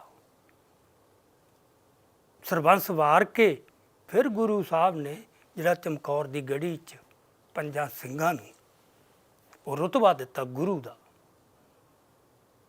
ਅਫੀਸ਼ਲੀ, ਫਾਰਮਲੀ, ਮਤਲਬ ਉਹ ਹੁਕਮ ਕਰਨ ਜੋਗੇ ਹੋਏ। ਇਹ ਹੁਕਮ ਕਰਨ ਦਾ ਹੱਕ ਖਾਲਸੇ ਨੇ ਬਹੁਤ ਲਹੂ ਡੋਲ ਕੇ ਦਿੱਤਾ, ਕਿੰਨੀਆਂ ਪਰਖਾਂ 'ਚੋਂ ਲੰਘ ਕੇ ਦਿੱਤਾ। ਐਂ ਨਹੀਂ ਕਿਸੇ ਨਾ ਧਰਮ ਨੇ ਕੀਤਾ, ਨਾ ਵਿਚਾਰਧਾਰਾ ਨੇ। ਬੰਦੇ ਨੂੰ ਮੁਕਤ ਕਰਤਾ ਹੋਵੇ ਬੰਦੇ ਦੇ ਰੋਪ ਤੋਂ, ਭਾਵੇਂ ਗੁਰੂ ਵੀ ਹੈ। ਜਦੋਂ ਮਾਡਰਨਿਟੀ ਦਾ ਇੰਨਾ ਜ਼ਿਆਦਾ ਕ੍ਰਾਈਸਿਸ ਵੀ ਹੈ, ਮਾਡਰਨਿਟੀ ਦੀ ਇੰਨੀ ਆਲੋਚਨਾ ਵੀ ਹੈ, ਮਾਡਰਨਿਟੀ ਦੇ ਅੰਦਰ ਬਹੁਤ ਸਾਰੇ ਫਲॉ ਵੀ ਹੈ, ਇੰਨਾ ਲੰਬਾ ਸਰਵਾਈਵਲ ਆਉਂਦਾ। ਤੁਸੀਂ ਦੇਖੋ ਵੈਲਫੇਅਰ ਸਰਵਾਈਵਲ, ਜਿਹੜਾ ਕੈਪੀਟਲਿਜ਼ਮ ਦਾ ਜਿਹੜਾ ਦੌਰ ਆਇਆ ਨਾ, ਇਤਿਹਾਸ ਦੇ ਬਾਕੀ ਸਾਰੇ ਦੌਰਾਂ ਨਾਲੋਂ ਇਹਦੀ ਵਿਲੱਖਣਤਾ ਹੈ। ਜਿਹੜੇ ਇਹਦੋਂ ਸਾਰੇ ਨਾ, ਜਿਹੜੇ ਜਿਹਨੂੰ ਪ੍ਰੀ ਮਾਡਰਨ ਕਹਿ ਲਈਏ, ਮੱਧ ਯੁੱਗ ਕਹਿ ਲਓ, ਕੁਛ ਕਹਿ ਲਓ, ਉੱਥੇ ਇੱਕ ਯਤਨ ਹੁੰਦਾ ਸੀ ਵੀ ਬੰਦੇ ਦੀਆਂ ਜਿਹੜੀਆਂ ਮੂਲ ਪ੍ਰਵਿਰਤੀਆਂ ਮਾੜੀਆਂ, ਪਾਸ਼ਵੀ, ਜਿਹਨੂੰ ਇਹ ਕਹਿ ਲਿਆ ਵਿਕਾਰ ਨੇ, ਜਿਹੜੇ ਉਹਨਾਂ ਵਿਕਾਰਾਂ ਦੇ ਉਲਟ ਕੁਛ ਸਿਰਜਣ ਦੇ ਯਤਨ ਸੀਗੇ, ਰਾਜਾਂ ਤੋਂ ਲੈ ਕੇ ਵਿਅਕਤੀ ਤੱਕ। ਇਹ ਪਹਿਲਾ ਸਿਸਟਮ ਆਇਆ ਵੀ ਜਿੱਥੇ ਨਹੀਂ, ਖੁੱਲ੍ਹਾ ਛੱਡੋ। ਉਹਦੀ ਜ਼ੁਬਾਨ, ਉਹਦੀ ਨੀਤ ਕੀ ਮੰਗਦੀ ਆ ਖਾਣ ਨੂੰ, ਰੋਕੋ ਨਾ, ਕੋਈ ਰੋਕ ਟੋਕ ਨਹੀਂ। ਇਹ ਥੋੜ੍ਹਾ ਬਾਬਾ ਹੋਰ ਖਾਣਾ ਖੁਸ਼ੀ ਖੁਆਰ, ਜਾਂ ਹੋਰ ਪਹਿਨਣਾ ਖੁਸ਼ੀ ਖੁਆਰ। ਉਹ ਕੀ ਪਹਿਨਣਾ ਚਾਹੁੰਦਾ, ਕੋਈ ਪਹਿਨਣਾ ਵੀ ਚਾਹੁੰਦਾ ਕਿ ਨਹੀਂ? ਜੇ ਨਹੀਂ ਵੀ ਕੁਛ ਪਹਿਨਣਾ ਚਾਹੁੰਦਾ ਤਾਂ ਵੀ ਉਹਦਾ ਅਧਿਕਾਰ ਹੈ। ਮਾਇਆ ਕੋਈ ਕਿੰਨੀ ਇਕੱਠੀ ਕਰਨੀ ਚਾਹੁੰਦਾ, ਉਹਦੀ ਕੋਈ ਲਿਮਿਟ ਨਹੀਂ ਚਾਹੀਦੀ। ਜ਼ੁਲਮ ਕੋਈ ਕਿੰਨਾ ਕੁ ਕਰ ਸਕਦਾ, ਉਹਦਾ ਕੋਈ ਉਸ ਤਰ੍ਹਾਂ ਸਿਰਾ ਨਹੀਂ ਹੁੰਦਾ। Organised, calculated. ਪਹਿਲੇ ਜ਼ੁਲਮ ਐ ਆਰਗੇਨਾਈਜ਼ਡ ਅਤੇ ਕੈਲਕੂਲੇਟਡ ਨਹੀਂ ਸੀ ਹੁੰਦੇ। ਉਹ ਇੱਕ ਬੰਦੇ ਦੀ ਜਿਹੜੀ ਹੁੰਦੀ ਨਾ ਵਾਈਲਡ ਇੰਪਲਸ, ਉਹਦੇ 'ਚੋਂ ਨਿਕਲਦੇ ਸੀ। ਸੋ ਇਹ ਪਹਿਲਾ ਸਿਸਟਮ ਆਇਆ ਜਿੱਥੇ ਉਹ ਹੁੰਦਾ ਨਾ, ਤੁਸੀਂ ਦਰਿਆ ਜਿੱਧਰ ਨੂੰ ਵਗਦਾ ਹੈ ਉੱਧਰ ਨੂੰ ਬਹਿਣਾ ਕਿੰਨਾ ਸੌਖਾ ਹੈ, ਨੱਕੇ ਖੋਲ੍ਹ ਦਿਓ ਸਾਰੇ, ਉਹ ਮਨ ਦੇ ਨੱਕੇ ਖੋਲ੍ਹਤੇ ਤੇ ਧਰਮ ਸਾਰੇ ਉਧਰੋਂ ਮੋੜਦੇ ਸੀ ਬੰਦੇ ਨੂੰ, ਮਨ ਪਿੱਛੇ ਨਾ ਚੱਲ। ਪਰ ਮਾਡਰਨਿਟੀ ਨੂੰ ਤਾਂ ਜਿੱਥੇ ਲੱਗਦਾ ਧਰਮ ਫਿੱਟ ਕਰਨਾ ਕਰ ਲੈਂਦੇ ਨੇ ਉਹ। ਆਪਦੇ ਮੁਤਾਬਕ ਦੇਖੋ ਧਰਮ ਮਾਡਰਨਿਟੀ ਕੀ ਕਰਦੀ ਹੈ, ਹਰ ਚੀਜ਼ ਨੂੰ ਇਹ ਤਰਾਸ਼ ਲੈਂਦੀ ਹੈ ਆਪਦੇ ਮੁਤਾਬਕ, ਆਪਦੇ ਫਿੱਟ ਕਰਕੇ ਉਹਦੀ ਵਿਆਖਿਆ ਦੇਣ ਦੀਆਂ ਕਿਤਾਬਾਂ ਲਿਖ ਦਿੰਦੇ ਨੇ। ਹੁਣ ਸਿੱਖ ਧਰਮ ਤੇ ਕਿਸੇ ਨੇ ਰਿਸਰਚ ਕਰਨਾ ਹੈ, ਉਹ ਰੈਫਰੈਂਸ ਕਿੱਥੋਂ ਲਊ? ਉਹ ਗਿਆਨ ਕਿਹਨੇ ਰਚਿਆ? ਮੇਰਾ ਖਿਆਲ ਓਰੀਐਂਟ ਜਦੋਂ ਐਡਵਰਟਾਈਜ਼ ਦੀ ਕਿਤਾਬ ਆ ਗਈ ਸੀ ਓਰੀਐਂਟਲਿਜ਼ਮ, ਉਦੋਂ ਬਾਅਦ ਤਾਂ ਕੋਈ ਸ਼ੱਕ ਨਹੀਂ ਨਾ ਰਹਿ ਗਿਆ ਹੈ ਵੀ ਇਹਨਾਂ ਨੇ ਡੋਮੀਨੇਸ਼ਨ ਇਕੱਲੇ ਹਥਿਆਰਾਂ ਨਾਲ ਨਹੀਂ ਕਰ ਲਈ, ਫੌਜਾਂ ਨਾਲ ਨਹੀਂ ਕਰ ਲਈ। ਮੇਨ ਜਿਹੜਾ ਬਣਿਆ ਉਹਦਾ ਟੂਲ, ਉਹ ਬਣਿਆ ਐਪਿਸਟੀਮੋਲੋਜੀਕਲ ਡੋਮੀਨੇਸ਼ਨ, ਆਪਦੇ ਗਿਆਨ ਪ੍ਰਬੰਧ ਲੋਕਾਂ ਨੂੰ ਦੇਤਾ। ਇਹ ਪਹਿਲੀ ਵਾਰ ਹੋਇਆ। ਸੋ ਇਹ ਨਵੀਂ ਕਿਸਮ ਦਾ ਜਿਹੜਾ ਹੈ ਨਾ ਮਾਈਂਡ ਨੂੰ ਕੰਟਰੋਲ ਕਰਨਾ, ਟੋਟਲੀ ਪਤਾ ਵੀ ਨਹੀਂ, ਅਚੇਤ ਤੌਰ ਤੇ ਬੰਦੇ ਧਰਮ ਨੂੰ ਉਸ ਤਰ੍ਹਾਂ ਦੇਖ ਰਹੇ ਨੇ, ਆਪਦੇ ਧਰਮ ਨੂੰ, ਹਿੰਦੂ ਵੀ। ਸੋ ਜਦੋਂ ਧਰਮ ਨੂੰ ਤੁਸੀਂ ਰਿਡਿਊਸ ਕਰ ਲੈਂਦੇ ਹੋ ਇੱਕ ਵਿਚਾਰਧਾਰਾ ਤੱਕ, ਟੂਲ ਹੈ ਫਿਰ ਉਹ ਪਾਵਰ ਲੈਣ ਵਾਸਤੇ। ਪਰ ਉਹਦੀ ਉਲਟ ਐਗਜ਼ਾਮਪਲਾਂ ਵੀ ਤਾਂ ਹੈਗੀਆਂ ਨੇ, ਜਿਵੇਂ ਮਤਲਬ ਮਿਆਂਮਾਰ 'ਚ ਆਪਾਂ ਦੇਖਿਆ ਬੁੱਧਿਸਟ ਕੀ ਕਰ ਰਹੇ ਸੀ ਉੱਥੇ, ਉਹ ਆਪਦੇ ਧਰਮ ਤੋਂ ਹੀ, ਮਤਲਬ ਉੱਥੇ ਧਰਮ ਸੀਗਾ, ਰੋਹਿੰਗਿਆ ਮੁਸਲਮਾਨਾਂ ਨੂੰ ਉਹਨਾਂ ਨੇ ਕਿਵੇਂ ਵੱਢਿਆ। ਦੇਖੋ ਜੇ ਕਿਸੇ ਦੇ ਧਰਮ 'ਚ ਇਹ ਇੰਪਲਸ ਹੈ ਤਾਂ ਹੀ ਤਾਂ ਮੈਂ ਕਹਿਣਾ ਬੁੱਧਿਜ਼ਮ ਦੇ ਅੰਦਰ ਤੇ ਨਹੀਂ, ਇਹ ਨਹੀਂ ਆਪਾਂ ਨੂੰ ਨਾ, ਜਿਵੇਂ ਤੁਸੀਂ ਇੱਕ ਸਿੱਖੀ ਦੀ ਐਗਜ਼ਾਮਪਲ ਦਿੰਦੇ ਹੋ, ਬੁੱਧਿਜ਼ਮ ਦੀਆਂ ਤਾਂ ਹਜ਼ਾਰ ਐਗਜ਼ਾਮਪਲਾਂ ਨਹੀਂ ਨੇ। ਜੇ ਐਗਜ਼ਾਮਪਲਾਂ ਹੁੰਦੀਆਂ, ਜਦੋਂ ਸ਼ੰਕਰਾਚਾਰਿਆ ਦੌਰ ਜੋ ਕੁਛ ਹੋ ਰਿਹਾ ਸੀ ਉਹ ਤੇ ਦੇਖੋ ਯਾਦਵਿੰਦਰ, ਇਹ ਗੱਲਾਂ ਹੁਣ ਆਪਾਂ ਨੂੰ ਨਾ ਪੂਰਾ ਉਹਨਾਂ ਗਿਆਨ ਨਹੀਂ ਬੁੱਧਿਜ਼ਮ ਬਾਰੇ। ਮੈਨੂੰ ਤਾਂ ਇੱਕ ਮੋਟੀ ਜਿਹੀ ਗੱਲ ਤਾਂ ਪਤਾ ਹੈ, ਬੋਧੀਆਂ ਕੋਲੇ ਪੈਗੰਬਰ ਕੋਈ ਨਹੀਂ ਆਇਆ। ਚੀਨ ਦੀ ਧਰਤੀ ਕਿਉਂ ਬਿਰਬੀ ਰਹਿ ਗਈ ਪੈਗੰਬਰ ਤੋਂ? ਕਿੱਡਾ ਉਹਨਾਂ ਦੀ ਨੌਲੇਜ, ਉਹਨਾਂ ਦਾ ਗਿਆਨ ਜਿਹੜਾ ਹੈ ਕਿੰਨੇ ਹਜ਼ਾਰਾਂ ਸਾਲਾਂ ਤੱਕ ਫੈਲ ਰਿਹਾ ਪਿੱਛੇ। ਬੁੱਧ ਉਹਨਾਂ ਦਾ ਪੈਗੰਬਰ ਨਹੀਂ ਸੀ? ਬੁੱਧ ਤਾਂ ਕਦੇ ਵੀ ਨਹੀਂ, ਬੁੱਧ ਨੇ ਨਹੀਂ ਕਲੇਮ ਕੀਤਾ। ਉਹ ਕਲੇਮ ਨਹੀਂ ਕੀਤਾ, ਪਰ ਉਹਨੂੰ ਮੰਨਣ ਨੂੰ ਤਾਂ ਹੁਣ ਆਇਆ। ਤਾਂ ਹੁਣ ਤੁਸੀਂ ਇੱਥੇ ਬੁੱਧ ਤੇ ਬਾਰ-ਬਾਰ ਕਹਿੰਦਾ ਆਪੋ ਦੀਪੋ ਭਾਵ ਕਹੀ ਜਾਵੇ ਯਾਰ, ਉੱਥੇ ਕਦੇ ਵੀ ਉਹਨਾਂ ਦੇ ਰੈਵੋਲੂਸ਼ਨ ਦਾ ਕਲੇਮ ਹੀ ਉਹ ਇੰਟਰਨਲਾਈਜ਼ ਕਰਦਾ ਬੰਦੇ ਨੂੰ ਬਾਰ-ਬਾਰ ਕਰਦਾ ਹੈ, ਪਰ ਕਦੇ ਵੀ ਇਹ ਤਾਂ ਉਹਨੂੰ ਕਦੇ ਵੀ ਕਿਸੇ ਨੇ ਨਹੀਂ ਮੰਨਿਆ। ਹੁਣ ਤਾਂ ਚਾਨਣ ਹੋਇਆ ਉੱਥੇ ਜਾ ਕੇ ਇੱਕ ਮੌਕੇ ਤੇ, ਤਾਂ ਗਿਆਨ ਦਾ ਪ੍ਰਕਾਸ਼ ਹੈ, ਦੇਵੀ ਪ੍ਰਕਾਸ਼। ਫਿਰ ਵੀ ਜਿਹੜੀ ਮੈਂ ਕਹਿ ਰਿਹਾ ਕਿ ਮਾਡਰਨਿਟੀ ਦਾ ਇੱਕ ਹੈਗਾ ਗਾ ਲੋਚਨਾ ਆ ਗਈ, ਪਰ ਧਰਮ ਦੀ ਲੋਚਨਾ ਵੀ ਤਾਂ ਹੀ ਹੁੰਦੀ ਹੈ ਨਾ ਕਿ ਜਦੋਂ ਧਰਮ ਦੇ ਅੰਦਰ ਖਾਸ ਤੌਰ ਤੇ ਇਹ ਤਾਂ ਦੇਖਿਆ ਗਿਆ ਕਿ ਦੇਖੋ ਧਰਮ ਦੀ ਬੁੱਧ ਕੀ ਕਰ ਰਹੇ ਨੇ ਯਾਰ, ਧਰਮ ਮਿਆਂਮਾਰ ਦੇ ਬੁੱਧਾਂ ਨੇ ਕੀ ਕੀਤਾ ਹੈ। ਧਰਮ ਆਲੋਚਨਾ ਤੋਂ ਉੱਪਰ ਨਹੀਂ, ਪਹਿਲੀ ਗੱਲ। ਦੂਜੀ ਗੱਲ, ਕਿਸੇ ਧਰਮ ਦੇ ਫਾਲੋਅਰ ਕੀ ਕਰ ਰਹੇ ਨੇ, ਉਹ 'ਚ ਤੁਹਾਡੀ ਜ਼ਿੰਮੇਵਾਰ ਅਪਰੋਚ ਇਹ ਬਣਦੀ ਆ ਵੀ ਧਰਮ ਮੁਤਾਬਕ ਕੀ ਕਰ ਰਹੇ ਨੇ, ਕਬ ਦੀ ਧਰਮ ਤੋਂ ਥੜਕ ਕੇ ਕਰ ਰਹੇ ਨੇ। ਇਹ ਤਾਂ ਬੰਦੇ ਦੀ ਬੁਨਿਆਦੀ ਕਮਜ਼ੋਰੀ ਹੈ, ਆਪਦੀ ਵਿਚਾਰਧਾਰਾ ਤੋਂ, ਆਪਦੇ ਧਰਮ ਤੋਂ। ਉਹੀ ਮਨੋਵਿਕਾਰਾਂ ਦਾ ਮਾਮਲਾ ਹੈ ਨਾ। ਜਦੋਂ ਇੰਪਲਸ ਉੱਠੂਗੀ, ਉਹ ਧਰਮ ਨੂੰ ਉਸ ਤਰ੍ਹਾਂ ਢਾਲ ਦੂਗਾ। ਕੀ ਫਿਰ ਇਹ ਸਿੱਖਾਂ 'ਚ ਵੀ ਹੋ ਸਕਦਾ? ਹੋਇਆ, ਹੋ ਕੀ ਸਕਦਾ? ਇਹ ਸਿੱਖਾਂ 'ਚ ਕੋਈ ਐਂ ਥੋੜਾ ਹੋ, ਜਿਵੇਂ ਕਦੋਂ ਹੋਇਆ? ਮੁੱਢ ਤੋਂ ਹੀ ਹੋਇਆ ਐ। ਤਾਂ ਮਤਲਬ ਤੁਸੀਂ ਇਹ ਲੈ ਲਓ ਵੀ 50 ਕੁ ਸਾਲ ਜਿਹੜੇ ਜਿਨ੍ਹਾਂ ਬੰਦਿਆਂ ਨੇ 10ਵੇਂ ਪਾਤਸ਼ਾਹ ਦਾ ਸਾਥ ਮਾਣਿਆ, ਜਿੰਨਾ ਚਿਰ ਉਹ ਜਿਉਂਦੇ ਰਹੇ, ਜਿਹੜੀ ਪੈਗੰਬਰ ਦੀ ਇੱਕ ਸ਼ੋਅ ਹੈ ਨਾ, ਜਿਉਂਦੇ ਜੀ, ਉਹਦਾ ਔਰਾ, ਜਿਹੜੇ ਬੰਦਿਆਂ ਨੇ ਉਹ ਮਾਣ ਲਿਆ, ਉਹ ਤਾਂ ਸਮਝ ਲਓ ਪਵਿੱਤਰ ਹੋ ਗਏ, ਨਿਰਮਲ। ਉੱਥੇ ਤਾਂ ਕੋਈ ਗੁੰਜਾਇਸ਼ ਨਹੀਂ। ਤੇ ਪਰ ਜਦੋਂ ਉਹਦਾ ਅਸਰ ਘਟਦਾ ਹੌਲੀ ਹੌਲੀ, ਜਦੋਂ ਪਤਨ ਹੁੰਦਾ, ਧਰਮਾਂ ਦਾ ਵੀ ਤਾਂ ਪਤਨ ਹੁੰਦਾ, ਬਾਕੀ ਉਹ ਇਹ 'ਤੇ ਵੀ ਤਾਂ ਉਹ ਨਿਯਮ ਲਾਗੂ ਹੁੰਦੇ ਹੀ ਆ ਨਾ। ਸੋ ਜਦੋਂ ਧਰਮ ਤੋਂ ਜਦੋਂ ਪੈਗੰਬਰ ਧਰਮ ਤੋਂ ਦੂਰ ਹੋਊਗਾ, ਇਤਿਹਾਸ ਦੇ ਤੌਰ 'ਤੇ ਹੈ ਨਾ, ਨਵੀਆਂ ਪੁਸ਼ਤਾਂ ਆ ਗਈਆਂ, ਉਹਨਾਂ ਨੇ ਦੇਖਿਆ ਨਹੀਂ ਗੁਰੂ, ਪਰ ਇੱਕ ਮਨ 'ਚ ਬਿੰਬ ਤਾਂ ਬਣਦਾ ਨਾ, ਇਮੇਜ ਗੁਰੂ ਕਿਹੋ ਜਿਹਾ ਸੀ। ਉਹ ਕਿੱਥੋਂ ਬਣੂ? ਜਾਂ ਪੜ੍ਹ ਕੇ ਜਾਂ ਦੂਜਿਆਂ ਤੋਂ ਸੁਣ ਕੇ। ਉਹ ਬਿੰਬ ਕਿਹੋ ਜਿਹਾ ਬਣਾਇਆ ਜਾ ਰਿਹਾ ਗੁਰੂ ਦਾ, ਬਸ ਗੱਲ ਆ ਹੈ। ਜੇ ਉਹ ਬਿੰਬ 'ਚ ਨੁਕਸ ਪੈ ਗਿਆ ਨਾ, ਜੇ ਤੁਸੀਂ ਗੁਰੂ ਨੂੰ ਵਿਦਵਾਨ ਬਣਾਤਾ, ਗੁਰੂ ਦੀ ਜਿਹੜੀ ਡੈਫੀਨੇਸ਼ਨ ਆ ਉਹ ਕਵੀ ਦੇ ਤੌਰ ਤੇ ਉਹਨੂੰ ਡਿਫਾਈਨ ਹੀ ਕਵੀ ਦੇ ਤੌਰ ਤੇ ਕਰਤਾ।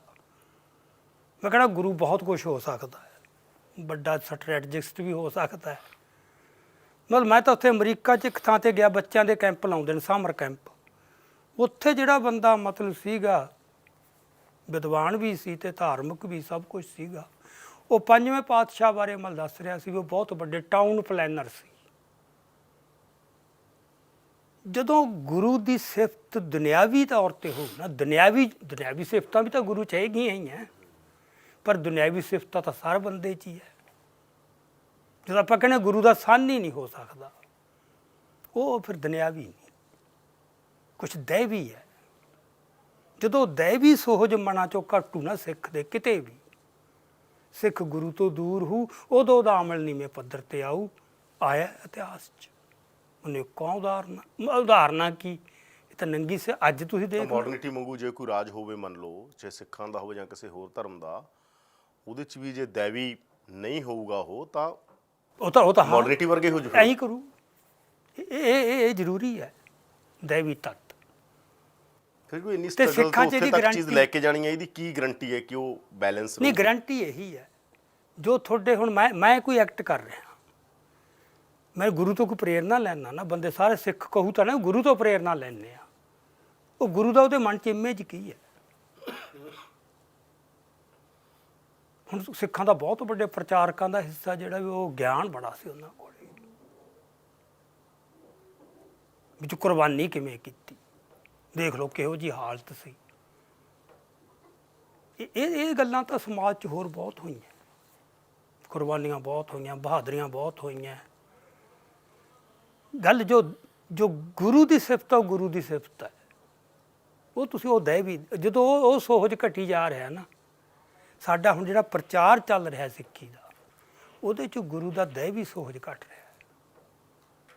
ਸਾਖੀਆਂ, ਜਦੋਂ ਬਿਜ਼ਨਸ ਹੀ ਬਣ ਗਿਆ, ਧੰਦਾ ਹੀ ਬਣ ਗਿਆ ਪ੍ਰਚਾਰ, ਰੋਜੀ ਰੋਟੀ ਦਾ ਸਾਧਨ ਬਣ ਗਿਆ, ਇਹ ਸਭ ਕੁਛ ਮਾਡਰਨਿਟੀ ਨੇ ਇਫੈਕਟ ਸਾਰਿਆਂ ਨੂੰ, ਜੋ ਮਾਰਕਸਿਸਟ ਕਰ ਰਹੇ ਨੇ ਸਾਰੀ ਦੁਨੀਆ 'ਚ, ਤੇਰਾ ਖਿਆਲ ਉਹ ਮਾਰਕਸ ਮੁਤਾਬਕ ਕਰ ਰਹੇ ਨੇ? ਬਹੁਤ ਖੂਬਸੂਰਤ ਗੱਲਾਂ ਮਾਰਕਸ ਦੀਆਂ, ਮੌਜੇ ਤੁੰਗ ਦੀਆਂ ਬਹੁਤ ਖੂਬਸੂਰਤ ਵੀ ਹੈਗੀਆਂ, ਪਰ ਉਹਨਾਂ ਨੂੰ ਫਾਲੋ ਕਰਨਾ ਬਹੁਤ ਔਖਾ ਹੈ। ਟੋਟਲ ਐਨਵਾਇਰਨਮੈਂਟ ਜਿੱਥੇ ਤੁਸੀਂ ਸਾਹ ਲੈ ਰਹੇ ਹੋ ਨਾ, ਜਿਹੀ ਜੀ ਜ਼ਮੀਨ ਦੇ ਵਿੱਚ, ਮੈਂ ਤੁਹਾਨੂੰ ਇੱਕ ਉਦਾਹਰਨ ਦੱਸਦਾ। ਮੈਨੂੰ ਇੱਕ ਮੁੰਡਾ ਮਿਲਿਆ 13 ਸਾਲ ਦਾ, ਯੂਪੀ ਦੇ ਵਿੱਚ ਪਲਿਆ, ਗਰੀਬ ਘਰ ਦਾ, ਸਿੱਖਾਂ ਦਾ, ਬਿਲਕੁਲ ਗਰੀਬ ਘਰ ਦਾ, 7ਵੀਂ 'ਚ ਪੜ੍ਹਦਾ ਸੀਗਾ ਵਿਚਾਰਾ, ਇਨੋਸੈਂਟ। ਤੇ ਉਹ ਕਹਿੰਦਾ ਵੀ ਮੈਂ ਪੜ੍ਹਨਾ ਚਾਹੁੰਦਾ। ਯੂਪੀ ਤੋਂ ਆਇਆ ਸਾਡੇ ਕੋਲ, ਅਸੀਂ ਕਿਹਾ ਪੜ੍ਹਾ ਦਿਆਂਗੇ ਤੈਨੂੰ, ਪਰ ਤੂੰ ਦੱਸ ਕਿੰਨਾ ਪੜ੍ਹਨਾ ਚਾਹੁੰਦਾ? ਕਹਿੰਦਾ +2। ਅਸੀਂ ਕਿਹਾ ਉਦੋਂ ਬਾਅਦ ਕੀ ਬਣਨਾ ਚਾਹੁੰਦਾ? ਕਹਿੰਦਾ ਜਾਂ ਤਾਂ ਟਰਾਲਾ ਚਲਾਉਣ ਲੱਗਣਾ ਮੈਂ, ਤੇ ਜਾਂ ਮੈਂ ਹੈਕਰ ਬਣਨਾ। ਹੈਕਰ ਸ਼ਬਦ ਜਦੋਂ ਮੈਂ ਉਹਦੇ ਮੂੰਹੋਂ ਮੈਨੂੰ ਸਮਝ ਨਹੀਂ ਆਈ, ਮੈਂ ਹੈਕਰ ਕੀ? ਕਹਿੰਦਾ ਜਿਹੜੇ ਅਕਾਊਂਟ ਹੈਕ ਕਰਦੇ ਆ। ਮੈਂ ਕਿਹਾ ਇਹਦੀ ਟ੍ਰੇਨਿੰਗ ਹੁੰਦੀ ਆ? ਕਹਿੰਦਾ ਹਾਂ ਇਹਦੀ ਟ੍ਰੇਨਿੰਗ ਹੁੰਦੀ, ਮੈਂ ਉਹ ਲੈਣੀ ਹੈ। ਟੋਟਲੀ ਇਨੋਸੈਂਟ ਵਿਚਾਰਾ। ਜਿੱਥੇ ਆਹ ਸੁਪਨੇ ਦਿੱਤੇ ਜਾ ਰਹੇ ਨੇ, ਐਂਬੀਸ਼ਨਸ ਆ, ਐਸਪੀਰੇਸ਼ਨਸ ਆ, ਇੰਨੇ ਜ਼ਹਿਰੀਲੇ ਮਾਹੌਲ ਦੇ ਵਿੱਚ ਤੁਸੀਂ ਨਾ, ਸੋ ਜਦ ਬੰਦੇ ਮੇਰੀ ਤਾਂ ਹੁਣ ਸਭ ਕੁਛ ਦੇਖ ਕੇ ਧਾਰਨਾ ਬਣ ਗਈ, ਹੁਣ ਬੰਦੇ ਦੇ ਵੱਸ ਦਾ ਰੋਗ ਨਹੀਂ, ਕੋਈ ਦੈਵੀ ਇੰਟਰਵੈਂਸ਼ਨ ਹੋਊ। ਸਿੱਖੀ 'ਚ ਐਂ ਹੁੰਦਾ ਹੈ, ਸਿੱਖੀ 'ਚ ਡਾਊਨਸ ਅਪਸ ਬਹੁਤ ਆਏ। ਅੰਗਰੇਜ਼ਾਂ ਤੋਂ ਬਾਅਦ ਬਹੁਤ ਪਤਨ ਹੋਇਆ, ਜਦੋਂ ਸਾਰੇ ਕਹਿੰਦੇ ਸੀ ਨਾ, ਮਕਾਲ ਵਰਗੇ ਵੀ ਜਾਂ ਆਪਣੇ ਜਿਹੜੇ ਸੀਗੇ ਕਨਿੰਗਮ, ਵੀ ਇਹ ਤਾਂ ਹੁਣ ਕੁਛ ਸਾਲਾਂ ਦੀ ਗੱਲ, ਦਹਾਕਿਆਂ ਦੀ ਗੱਲ, ਇਹ ਸਿੱਖੀ ਖਤਮ ਹੋ ਜੂਗੀ। ਕਿਵੇਂ ਖੜ ਜੂਗੀ ਮਾਡਰਨਿਟੀ ਦੇ ਸਾਹਮਣੇ ਸਿੱਖੀ? ਦੇਖ ਲਓ ਮੁੜ ਕੇ ਸੰਤ ਪੈਦਾ ਹੋਏ ਨਾ ਕੁਛ। ਇੱਕ ਤਾਂ ਸਿੰਘ ਸਭਾ ਲਹਿਰ, ਉਹ ਮੇਨਲੀ ਇੰਟਲੈਕਚੁਅਲ ਕੰਮ ਕੀਤਾ, ਉਹਨਾਂ ਨੇ ਕੀਤਾ ਸਿੱਖ ਸਪਿਰਿਟ ਸਾਰੀ, ਪਰ ਸੰਤਾਂ ਨੇ ਤਾਂ ਇੱਕ ਜਾਗ ਹੀ ਲਾਈ ਨਾ ਥਾਂ ਥਾਂ ਜਾ ਕੇ ਮਨਾਂ 'ਚ। ਸੋ ਉਹ ਜਿਹੜੀ ਜੋਤ ਜਗਾਉਣੀ ਅੰਦਰ, ਉਹ ਜੋਤ ਉਹੀ ਜਗਾ ਸਕੂ ਜਿਹਦੀ ਆਪ ਜਗਦੀ ਹੈ। ਇਹ ਤਾਂ ਚੀਜ਼ ਹੀ ਇਹ ਦੀਵੇ ਨੂੰ ਦੀਵਾ ਉਹੀ ਚਾਨਣ ਉਹ ਜਗਾ ਸਕੂ ਨਾ ਜੇ ਉਹ ਆਪ ਜਗਦਾ ਹੈ। ਸੋ ਇੱਥੇ ਦੰਭ ਤੇ ਝੂਠ ਤਾਂ ਚੱਲਣਾ ਨਹੀਂ। ਸੋ ਇੱਥੇ ਖੜੀ ਹੈ ਗੱਲ ਸਿੱਖਾਂ ਦੀ। ਧੰਨਵਾਦ ਤੁਹਾਡਾ ਮੇਰੀ ਸਾਡੇ ਨਾਲ ਗੱਲਬਾਤ ਕਰਨ ਦੀ। ਚਲੋ ਜੀ, ਧੰਨਵਾਦ। ਵਾਹਿਗੁਰੂ ਜੀ ਕਾ ਖਾਲਸਾ, ਵਾਹਿਗੁਰੂ ਜੀ ਕੀ ਫਤਿਹ। ਇਹ ਸਨ ਸਰਦਾਰ ਜਮੇਰ ਸਿੰਘ, ਜਿਨ੍ਹਾਂ ਦੇ ਨਾਲ ਗੱਲਬਾਤ ਹੋਈ। ਬੜੀਆਂ ਖੁੱਲ੍ਹ ਕੇ ਗੱਲਾਂ ਬਾਤਾਂ ਹੋਈਆਂ ਔਰ ਉਹ ਜਵਾਬ ਜਿਹੜੇ ਬਹੁਤ ਸਾਰੇ ਲੋਕਾਂ ਦੇ ਮਨਾਂ ਸੀ, ਸਵਾਲ ਸੀ, ਅਸੀਂ ਸਾਰੇ ਸਵਾਲ ਪੁੱਛੇ। ਅੱਗੇ ਵੀ ਐਡਲੌਗ ਪ੍ਰੋਗਰਾਮ 'ਚ ਗੱਲਬਾਤ ਜਾਰੀ ਰਹੇਗੀ।